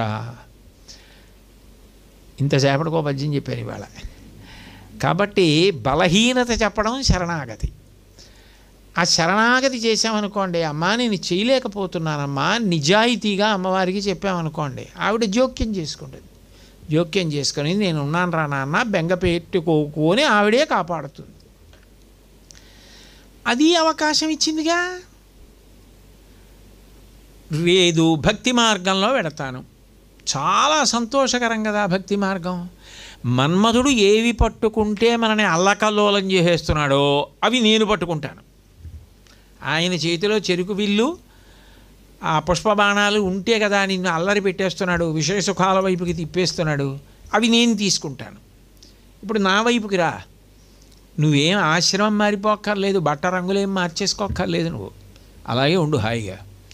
కానీ నువ్వు ఏం చేసినా ఏం చేస్తుంటావు, అమ్మవారు సంతోషించాలని చేస్తుంటావు. అమ్మవారు సంతోషించాలి అని చేసేటటువంటి దాని వెనక ధర్మం ఉంది కదా. అప్పుడు నువ్వు బెంగ పెట్టుకోవడానికి ఏముంది? ఏది తిన్నా అమ్మవారికి నైవేద్యం పెట్టుకొని ప్రసాదంగా తిన్నావు, నీకేమిటి కష్టం వచ్చింది?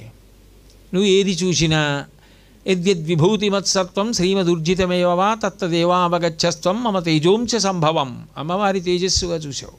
ఏది విన్నా ఆమె సంతోషించేది విన్నావు. ఇప్పుడు నువ్వు పాడైంది ఎక్కడుంది? మన్మధుడి చేతిలో ఉంటే విషయసుఖమైంది, అమ్మవారి చేతిలో ఉంటే అభ్యున్నతి కారణమైంది. భక్తి మార్గంలో ఆవిడ వైపుకి తిరుగు, ఆవిడ పాశం వేసి ఆవిడ పాదాల దగ్గరికి ఆవిడే నిన్ను లాక్కుంటుంది. అందుకే కదా చేతిలో పాశం పట్టుకుంది కదా. రాగస్వరూప పాశాఢ్యా క్రోధాకార అంకుశోజ్వల మనోరూపేక్షుకోదండ పంచతన్మాత్రసాయక. ఇన్ని విధాలుగా ఆ తల్లి ఏం చేసింది అంటే అవకాశం ఇచ్చింది. అయినా కూడా ఇన్ని మార్గాలు ఇచ్చిన మనుష్య జన్మ ఎత్తినప్పుడు మనసును నిగ్రహించి ధ్యానము చెయ్యలేక, శరణాగతి చెయ్యలేక, భక్తి మార్గంలో వెళ్ళలేకపోతే నీకు నేను ఒక గొప్ప అవకాశం ఇస్తా. మా ఆయనకి చెప్పి నిన్ను కొన్నాళ్ళు విశ్రాంతిలో ఉంచేస్తా, ఇంకా ఎన్ని జన్మలు ఎత్తుతావు ఇలా అని ఆవిడ ఏం చేసిందంటే మహాప్రళయ సాక్షిణి వాళ్ళ ఆయన్ని పిలిచి, ఏమండి ఇంకా వాళ్ళు ఎన్ని జన్మలు ఎత్తుతారండి, పాపం ఈ యుగంలో వాళ్ళ వల్ల అవ్వట్లేదు, అందరినీ ఒక్కసారి మీలోకి తీసేసుకోండి, వాళ్ళు మిమ్మల్ని పొందలేరు, మీరు పొందేయండి అంది.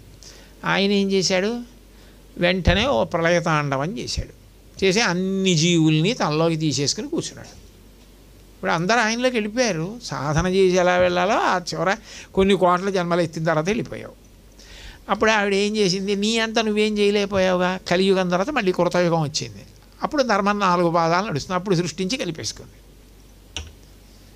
ఎంత కరుణామూర్తి. మరి మణిభంగ మేచకాంగీం అంటే ఆశ్చర్యం ఎందుకు? ఇన్ని ఇచ్చిన తల్లి మేషకమాసే చనకం, అదే ఆ నలుపు. ఆ నలుపు కాంతి వెనక ఇంత ప్రేమ ఉందా, ఇంత కరుణ ఉందా అని ఆనందించగలగడం. ఆ తల్లి ఏం చేస్తోంది అంటే మణిభంగ మేచకాంగీం మాతంగీం నౌమి సిద్ధ మతంగీం. ఆవిడ మాతంగి, ఎందుకంటే మతంగ మహర్షి కొడుకు మాతంగ మహర్షి, మాతంగ మహర్షి యొక్క కూతురుగా వచ్చింది తపస్సు చేస్తే, మొదటి రోజే చెప్పా. ఆమె నౌమి సిద్ధ మతంగీం. నౌమి అంటే నమస్కరించడం. ఎవరు ఆ తల్లిని ఉపాసన చేశారో వారికి ఆత్మవైపుకి నడిపించడం మాత్రమే కాదు, కావాలనుకుంటే ఆవిడ సిద్ధులు కూడా ఇస్తుంది. సిద్ధులంటే ఒక రకమైన శక్తులు, కానీ అవన్నీ నిజానికి కోరుకోకూడదు. అన్నిటికన్నా గొప్పది ఏది అంటే ఆత్మ సౌభాగ్యం. రామకృష్ణ పరమహంస ఒక విషయం చెప్పేవారు. ఆయన ఒకనాడు గంగానదిని దాటి పడవలో వెళ్తున్నారు. పక్కన ఒక యోగి ఏం చేశాడంటే, రామకృష్ణ పరమహంస చాలా గొప్పవాడు అంటారు, చూడండి రామకృష్ణ పరమహంస గొప్ప, నేను గొప్ప.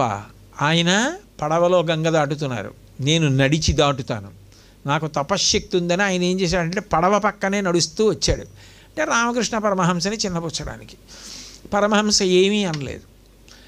ఒడ్డొచ్చేసింది, పరమహంస దిగిపోయారు. ఆ తర్వాత ఈ యోగి కూడా ఒడ్డెక్కాడు. రామకృష్ణ పరమహంస యోగి వంక తిరిగి అన్నారు, పావలా ఇచ్చి గంగ దాటాను, దానికి ఇంత తపస్సు తగలెట్టుకున్నావా అన్నారు. అయిందా? ఎందుకు ఆ సిద్ధుల ప్రకటన? ఏమిటి వచ్చింది దానివల్ల? అప్పుడు ఆయనకి అర్థమైంది, ఓహో ఇటువంటి సిద్ధుల ప్రకటనం చేయడం వల్ల వచ్చే లాభం ఏమీ లేదు. ఆత్మవైపుకి వెళ్ళిపోవాలి తప్ప మధ్యలో ఏవో వస్తాయి, దానికి తాను కట్టుబడిపోకూడదు. వాటిని అదే పనిగా ప్రకటనం చేద్దామని ప్రయత్నం చేయకూడదు. అవన్నీ కాదు కావలసింది ఆ భగవతి ఎందో ఐక్యం అవ్వడం. అందుకని ముందుకు వెళ్ళిపోవాలి. కాదు ఇవి కావాలంటావా, అవి ఇస్తుంది ఆవిడ. మరి అది చెప్పకపోతే ఎలా ఇస్తుందని? అది నౌమి నమస్కరించగలిగినటువంటి వారికి, అవి కావాలనుకున్న వారికి ఆ సిద్ధులను ఇస్తుంది. నౌమి సిద్ధమ మతంగీం యవ్వనవన సారంగీం. యవ్వనం అనేటటువంటి వనంలో ఆమె సారంగి. సారంగి అంటే ఆడలేడి. ఆమె ఒక లేడీ ఎలా తిరుగుతుందో అలా తిరుగుతూ ఉంటుంది. అది కూడా సారంగము సారంగి. సారంగి అంటే ఆడులేడి అని. ఆడులేడిలా తిరుగుతోంది ఆవిడ. అయితే ఇక్కడ మీరు ఒక్క విషయం చూడాలి. ఇందులో సారంగీం అన్న మాటకి అర్థం లేడీ అన్నది బాహ్యార్థం. నిజానికి సారణ్యంగానీయస్య సహ సారంగ అని, మంచి అవయవములు కలిగినటువంటి తల్లి అని. మంచి అవయవములు కలిగిన తల్లి అన్న మాట లోకంలో ప్రయోగం ఉండదు. ఎందుకనంటే ఎవడైనా లోకంలో ఆమె బాగుంది అంటాడేమో, కానీ మా అమ్మగారి కన్నా వాళ్ళ అమ్మగారు బాగుంటారని ఎవరు అనరు. అమ్మ అంటేనే సౌందర్యం. అమ్మ విషయంలో పోలికలు ఉండవు. మా అమ్మ కన్నా అమ్మ బాగుంది ఇటువంటి మాటలు ఉండవు లోకంలో. అమ్మ అంటే పరదేవత అంతే. ఇప్పుడు మీరు చూడండి, అమ్మవారి విషయంలో ఒక విశేషం ఉంది. అమ్మవారి యొక్క అంగప్రత్యంగములను చూసేటప్పుడు ధ్యానంలో ఒక్కొక్కటి చూసినప్పుడు ఒక్కొక్క ఫలితం వస్తుంది. అమ్మవారి కేశభారం, కేశభారం అంటే పెద్ద జుత్తు, కబరీబంధం, మనసులో దర్శనం చేస్తే క్లేశభారం పోతుంది. అంటే ఎప్పుడు బరువుగా మనసులో ఏదో కష్టం అంటే ఒక గంట సంతోషంగా ఉంటాడు, ఒక గంటన్నరో 2 గంటలో సంతోషంగా ఉంటాడు. అది అయిపోయింది అనుకోండి, మళ్ళీ మొదలు. కాల్లో గుచ్చుకొని ఉండిపోయిన ముళ్ళు ఎలా కరేల్ అంటారే తెలుగులో, కరేల్ అంటూ ఉంటుందో. కూర్చున్నంతసేపు బాగానే ఉంది, మళ్ళీ లేస్తే మళ్ళీ కరేల్. కంటిలో పడిన నలుసు, కన్ను మూసుకొని నిద్రపోయినంతసేపు ఊరుకుని మళ్ళీ లేవగానే కన్నంబట నీరుస్తూ ఇబ్బంది పెట్టినట్టు, చెప్పులోని రాయి విప్పేస్తే బాగున్నట్టు నడుస్తుంటే మళ్ళీ ఎక్కడి నుంచో బయటకు వచ్చి ఇబ్బంది పెడుతున్నట్టు, చెవిలో జోరీగా, మనసు నిలబడకుండా చేసినట్లు. కాసేపు అటుపోతుంది, మళ్ళీ వస్తూ ఉంటుంది. కాసేపు మనసు సంతోషంగా ఉంటుంది, అయిపోగానే మళ్ళీ మనసులో బాధ. అంటే దానికి ఏదో మూలం ఉంది. ఆ మూలం వల్ల ఏమిటంటే ఎప్పుడు మనసు మళ్ళీ బాధతో ఉంటుంది. ఆ కాసేపు ఎంత హాయిగా ఉందో ప్రాణం అనిపిస్తుంది. ఆ కాసేపు దాన్ని ప్రవాహంలో వెళ్ళనివ్వదు. అది ఆ కష్టం ఏం చేస్తుందంటే దీన్ని ఇంకింపజేసి తాను వచ్చి పైకెక్కి కూర్చుంటుంది. దాన్ని క్లేశం అంటారు. ఆ క్లేశభారం పోవాలంటే అమ్మవారి కేశభారాన్ని ధ్యానం చేస్తారు. అంటే నిజానికి అవి సామాన్యమైనటువంటి అంగప్రత్యంగములే కాదు. ఎందుకనంటే ఆమెకు అసలు స్థూల రూపం ఏమిటి? స్థూల రూపం అన్న మాటే ఆవిడ విషయంలో అన్వయం కాదు. కానీ నిజానికి ఆమె ఎట్లా మనకి కనపడుతోందో అదంతా కూడా కేవలము ఆమె యొక్క దయాస్వరూపిణి. మొన్న మీతో నేను ఒక మాట అన్నా, ఒక రూపం ఉంటుంది, ఆ రూపమునందు ప్రేమ ఉంటుంది.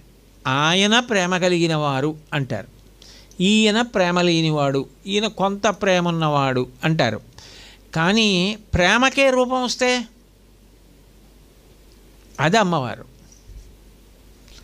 అప్పుడు మీరు ఆమె శరీరమునందు ఏ అవయవాన్ని చూస్తున్నా అది ఏం చేస్తుంది అంటే షట్పది.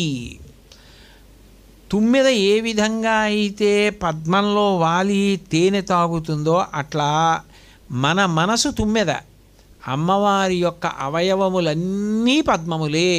అందుకే ఏదో అమ్మవారి యొక్క పాదారవిందం, నయనారవిందం, ముఖారవిందం అన్నీ అరవిందములే. పాదాలు అరవిందాలు ఏమిటి? పద్మాలు ఎలా అవుతాయి? ముఖం అరవిందం ఏమిటి? కన్ను అరవిందం ఏమిటి? అంటే అవి పద్మమైతే నీ మనసు భృంగము కావాలి.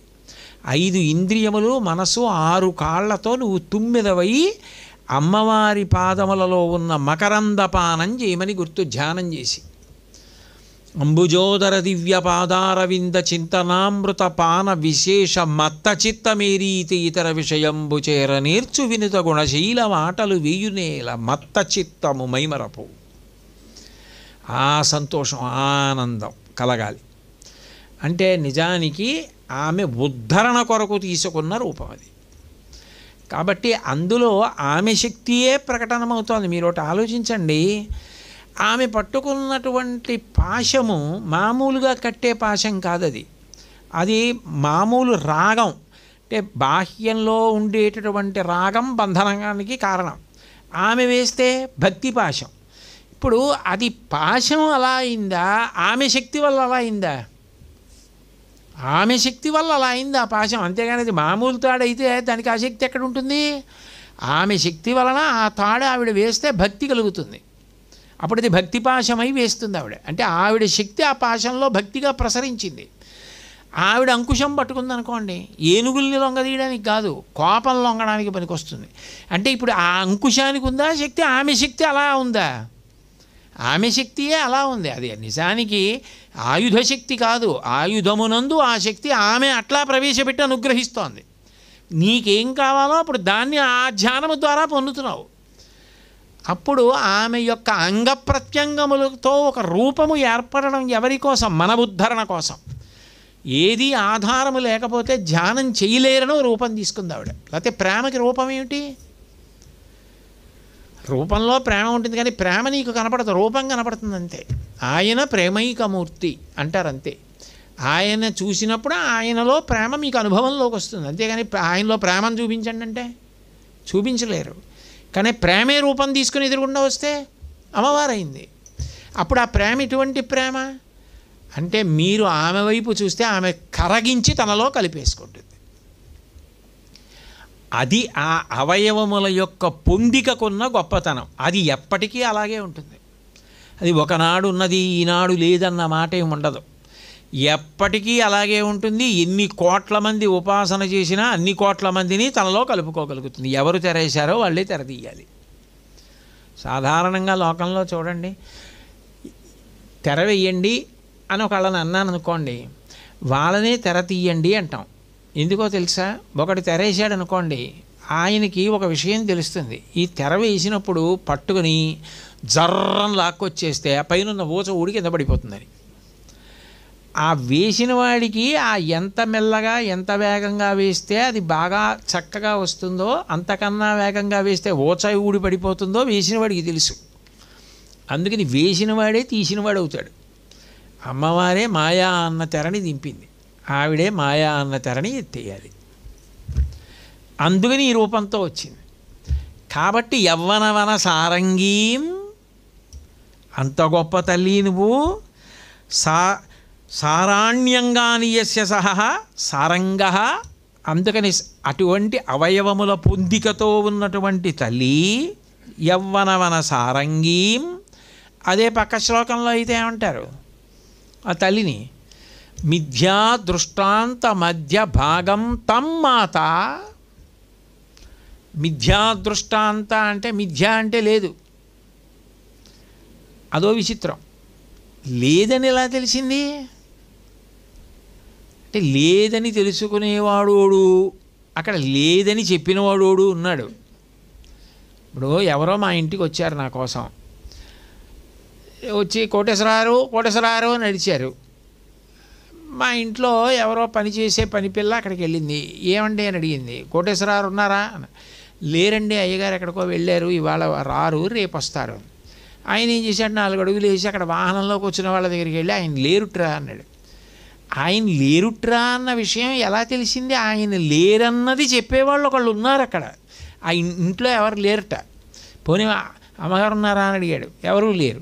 ఇంట్లో ఎవరు లేరుట్రా అన్నాడు. ఇంట్లో ఎవరూ లేకపోవడం ఏంటి? ఇంట్లో ఎవరూ లేరని చెప్పిన పనిపిల్ల ఉంది. మిథ్య అంటే లేదు అన్నట్టుగా అనిపిస్తోంది కానీ ఉంది. లక్షరోమలతాధారతా సమున్నేయ మధ్యమ అంటే అంత సన్నటి నడుము ఆ తల్లిది. మిథ్యా దృష్టాంత మధ్య భాగం తం మాత. అమ్మా నీ యొక్క నడువుని చెప్పవలసి వస్తే మిథ్య లేదేమో అన్న మాటతో చెప్పాలి. లేకపోతే శరీరానికి పై భాగం కింద భాగం ఎలా నిలబడ్డాయి? లేదనుకోండి నడుము, అప్పుడు ఈ పైది పైదే కిందది కిందదే కదా. పైది కిందది కలిసే ఉందంటే నడువు ఉంది, కానీ అసలు ఆ నడువు కనపట్టలేదు, అంత సన్నగా ఉంది. అంటే దాని అర్థం ఏంటి?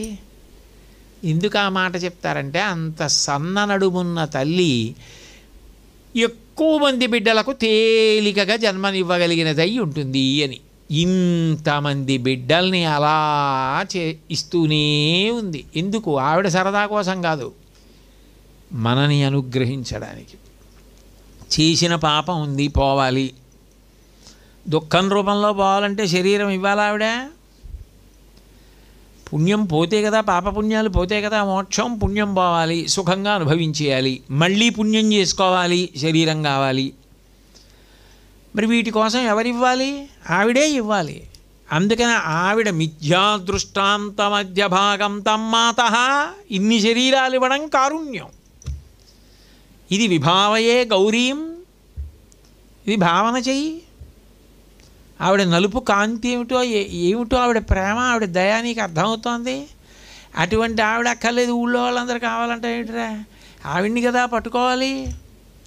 కాబట్టి అంత గొప్ప తల్లి అని పిలిచి ఆవిడ గురించి అంటున్నారు. మణిభంగమేచకాంగీం మాతంగీం నౌమి సిద్ధమతంగీం యవ్వనవన సారంగీం సంగీతాంభోరుహానుభవ భృంగీం.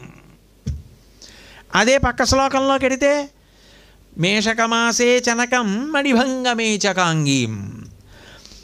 అదే తల్లి మళ్ళీ అక్కడికి వెళ్ళేటప్పటికి యవ్వనవన సారంగీం, ఇక్కడ మిథ్యాదృష్టాంత మధ్య భాగం తం మాత. సౌందర్యమైంది. అక్కడికి వెళ్ళేటప్పటికి సంగీతాంభోరుహానుభవ భృంగీం, ఇక్కడికి వచ్చేటప్పటికి స్వస్వరూపం మంగళ సంగీత సౌరభం వందే అయింది. అంటే ఏమైందంటే చమత్కారం అక్కడ మీకు తెలియని చమత్కారం జరిగిపోతుంది. ఏమిటి జరుగుతోంది అంటే ఆ చెప్పడంలో మహాకవి యొక్క ఉద్దేశ్యం ఏమిటంటే ఆ తల్లి సంగీతాంభోరుహానుభవ భృంగీం. భృంగం తుమ్మిది ఏం చేస్తుంది? తేనె తాగుతుంది. శివానంద లహరిలో శంకర్లు అంటారు, భృంగీచ్ఛానటనోత్కటక్కరిమదగ్రాహీ స్ఫురన్మాధవా హ్లాదో నాదయితో మహాసితవపు పంచేషు నాచాధృత సత్పక్షస్సు మనోవనేషు సపునః సాక్షాన్మదీయే మనోరాజీవే భ్రమరాధిపో విహరతాం శ్రీశైలవాసీ విభు అంటారు. నా మనస్సు అనేటటువంటి పద్మంలో భక్తి అన్న మకరందం నిండి ఉంటే మల్లికార్జునుడు అనబడేటటువంటి ఒక తెల్ల తుమ్మెద మగ తుమ్మెద, నల్ల తుమ్మెద భ్రమరాంబ ఆడ తుమ్మెద, రెండూ కలిసి వచ్చి మకరంద పానం చేస్తూ ఎంత తాగినా అవ్వకపోతే ఏం చేస్తాయి? అక్కడే కూర్చుంటూ అవుతూ ఉంటాయి. అలాగే ఇక్కడ భక్తి అలా ఊరుతూనే ఉంది, అవి తాగుతూనే ఉన్నాయి, అట్లాగే కూర్చుని ఉన్నాయి. అట్లా ఆవిడేం చేస్తుందంటే సంగీతాంభోరుహానుభవ భృంగీం. సంగీతం అనేటటువంటిది ఒక వాద్యాన్ని మ్రోగిస్తున్నా, పాట పాడుతున్నా ఆవిడ ఏం కోరుకుంటుంది అంటే నువ్వు అనుభవించావా? అనుభవించడం అన్నది అత్యంత ప్రధానం. అది అంటే ఇప్పుడు ఇందాక మీకు చెప్పానే, ఆ శబ్దమును అలా ఉపాసన చేయాలి. అసలు వీణ ఇంత గొప్పది, స్వరములు ఇంత గొప్పవి, రాగములు ఇంత గొప్పవి, తాళములు ఇంత గొప్పవి, దీన్ని అసలు ముట్టుకోవడం ఇంత అదృష్టం, ఇలా పాడడం ఇంత అదృష్టం, అనురాననం అంత అదృష్టం, అసలు ఆ స్వరాలు వేయడం అంత అదృష్టం, ఒక రాగం పలికించడం అంత అదృష్టం, ఆ కీర్తన సాహిత్యాన్ని తెలుసుకోవడం అంత అదృష్టం అని నువ్వు లోపల ఆనందాన్ని పొందుతూ ఉంటే ఆ ఆనందాన్ని తుమ్మిదయ్యి ఆవిడొచ్చి ఇక్కడ కూర్చుని తాగుతుంది. అసలు నీకు అదేం లేదు, అదో యాంత్రికం. ఏదో చూడండి, పాఠ్యాంశములు అంటారు, సిలబస్ అంటారు కదా ఇంగ్లీష్లో, అంతే. అట్లా దానివల్ల అనుభవం ఏముందంటే అనుభవం ఏం లేదు, స్వరాలు అలా. అప్పుడు ఆవిడ రావడానికి ఏముంది అక్కడ? తేనె. నీకు లోపల ఆనంద జరి ఉండాలి, లోపల ఆనందం ఉండాలి. నువ్వు కీర్తన వాయిస్తుంటే ఆ కీర్తన గురించి తెలిసి ఉండాలి, ఆ కీర్తన వ్రాసిన వారి జీవితం గురించి తెలిసి ఉండాలి, అది నువ్వు అంత అనుభవించాలి. ఆ సాహిత్యంలో ఎన్ని విషయాలు చెప్పబడ్డాయో నువ్వు అనుభవిస్తే కదా అసలు అది వాయించేటప్పుడు నా జన్మ ధన్యమని ఆనందంతో నువ్వు వాయించడం. అసలు ఆ ఆనందం నీ మనసులో ఉండడానికి నీకు ఆ సాహిత్యం గురించి ఏమీ తెలియదు, ఆ స్వరాల గురించి ఏమీ తెలియదు. ఏదో ముక్కును పట్టినట్టు పట్టి దాన్ని వాయిస్తున్నానంటే దానివల్ల నీలోనే లేని ఆనందానికి ఆవిడ ఏ భృంగం అని వస్తుంది? ఏ తేనే లేని పువ్వు మీద తుమ్మిది ఎందుకు బాలుతుంది? ఆమె వరకు ఆమె అటువంటి భృంగం, తాను వాయిస్తూ తానే ఆనందం అనుభవిస్తుంది. నువ్వు అలా వాయిస్తే నీ దగ్గర భృంగం అవుతుంది. సంగీతాంభోరుహానుభవ భృంగీం మంగళ సంగీత సౌరభం వందే. ఇదో కొత్త పేరు పెట్టారు కాళిదాసు మహాకవి, మంగళ సంగీతం అన్నారు. మంగళ సంగీతం అంటే సంగీతం అనేటటువంటిది ప్రధానంగా దేనికి? ఒక కీర్తన పాడుతున్నారు, ఒక కీర్తన పాడుతున్నారండి అంటాం. ఒక కీర్తన పాడుతున్నారు అన్నప్పుడు ఆ కీర్తన యందు కొంత భావము ప్రతిపాదింపబడింది కదా.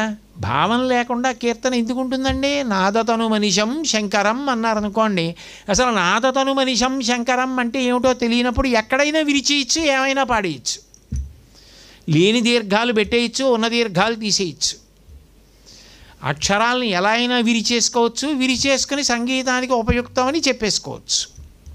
అప్పుడు ఇది సంగీతం ఎట్లా అయింది? అసలు కీర్తన భావం ఏది? ఆ పదాన్ని ఎలా పలకాలో మీరు అలా పలికితేనే దాని అర్థం ప్రతిపాదింపబడుతుంది. అంతేగాని నాదతను మనిషం శంకరం అని అక్కడ ఉందనుకోండి, నేను నాదా అన్నాను అనుకోండి, ఎలా అయింది? త్యాగరాజస్వామి వారు అన్నారా? ఆయనకి తెలియదా దీర్ఘం ఎక్కడ పెట్టాలో? నువ్వెందుకు పెడతావు? నీకెవరు ఇచ్చారు అధికారం? అంటే సాహిత్యము ఎట్లా ఉందో అది ఇచ్చిన వారు మహాపురుషులు, నీకు అధికారం లేదు దాన్ని మార్చడానికి. ఆ పదములను నీ ఇష్టం వచ్చినట్టు విరిచేయడానికి నీకు అధికారం లేదు. నువ్వు ఏ కారణం చెప్పి అర్థం పోయేటట్టుగా అక్షరాల్ని ముక్కలుగా విడగొట్టేసి పాడడానికి వీల్లేదు. దాని భావము చెదిరిపోకుండా పాడినప్పుడే దానికి పూర్ణత్వం. తప్ప సంగీతము అనబడేటటువంటి ఒక వరలోకి ఇమడడానికి నువ్వు దాని భావమంతా చెడిపోయేటట్టుగా పదాల్ని విరిచేసి అక్షరాల్ని చిమ్మేస్తానంటే అది ఎలా మంగళ సంగీతం అయింది? అప్పుడు పదాలు నీ ఇష్టం వచ్చినట్లు విరిచేస్తే అర్థాలు మారిపోతాయి ఒక్కొక్కసారి. అసలు అర్థం లేకుండా అయిపోతుంది ఒక్కొక్క అక్షరం. ఇప్పుడు ఆ అక్షరం పలికిన దానికి అర్థం ఎందుకుంటుంది? ఏముంటుంది? అప్పుడు ఇచ్చిన ఆయన హృదయం ఏమైపోయింది? అంటే నీకు సాహిత్యము బాగా తెలిసి అది ఎట్లా ప్రతిపాదింపబడిందో, ఆ పదముల యొక్క వైభవం ఏమిటో, దాని అర్థం ఏమిటో, ఏ తాదాత్మ్యతతో చెప్పారో దాన్ని అట్లాగే తెలుసుకుని ఆ అందము చెదరకుండా పలకడం మంగళ సంగీతం. దాని సౌరభం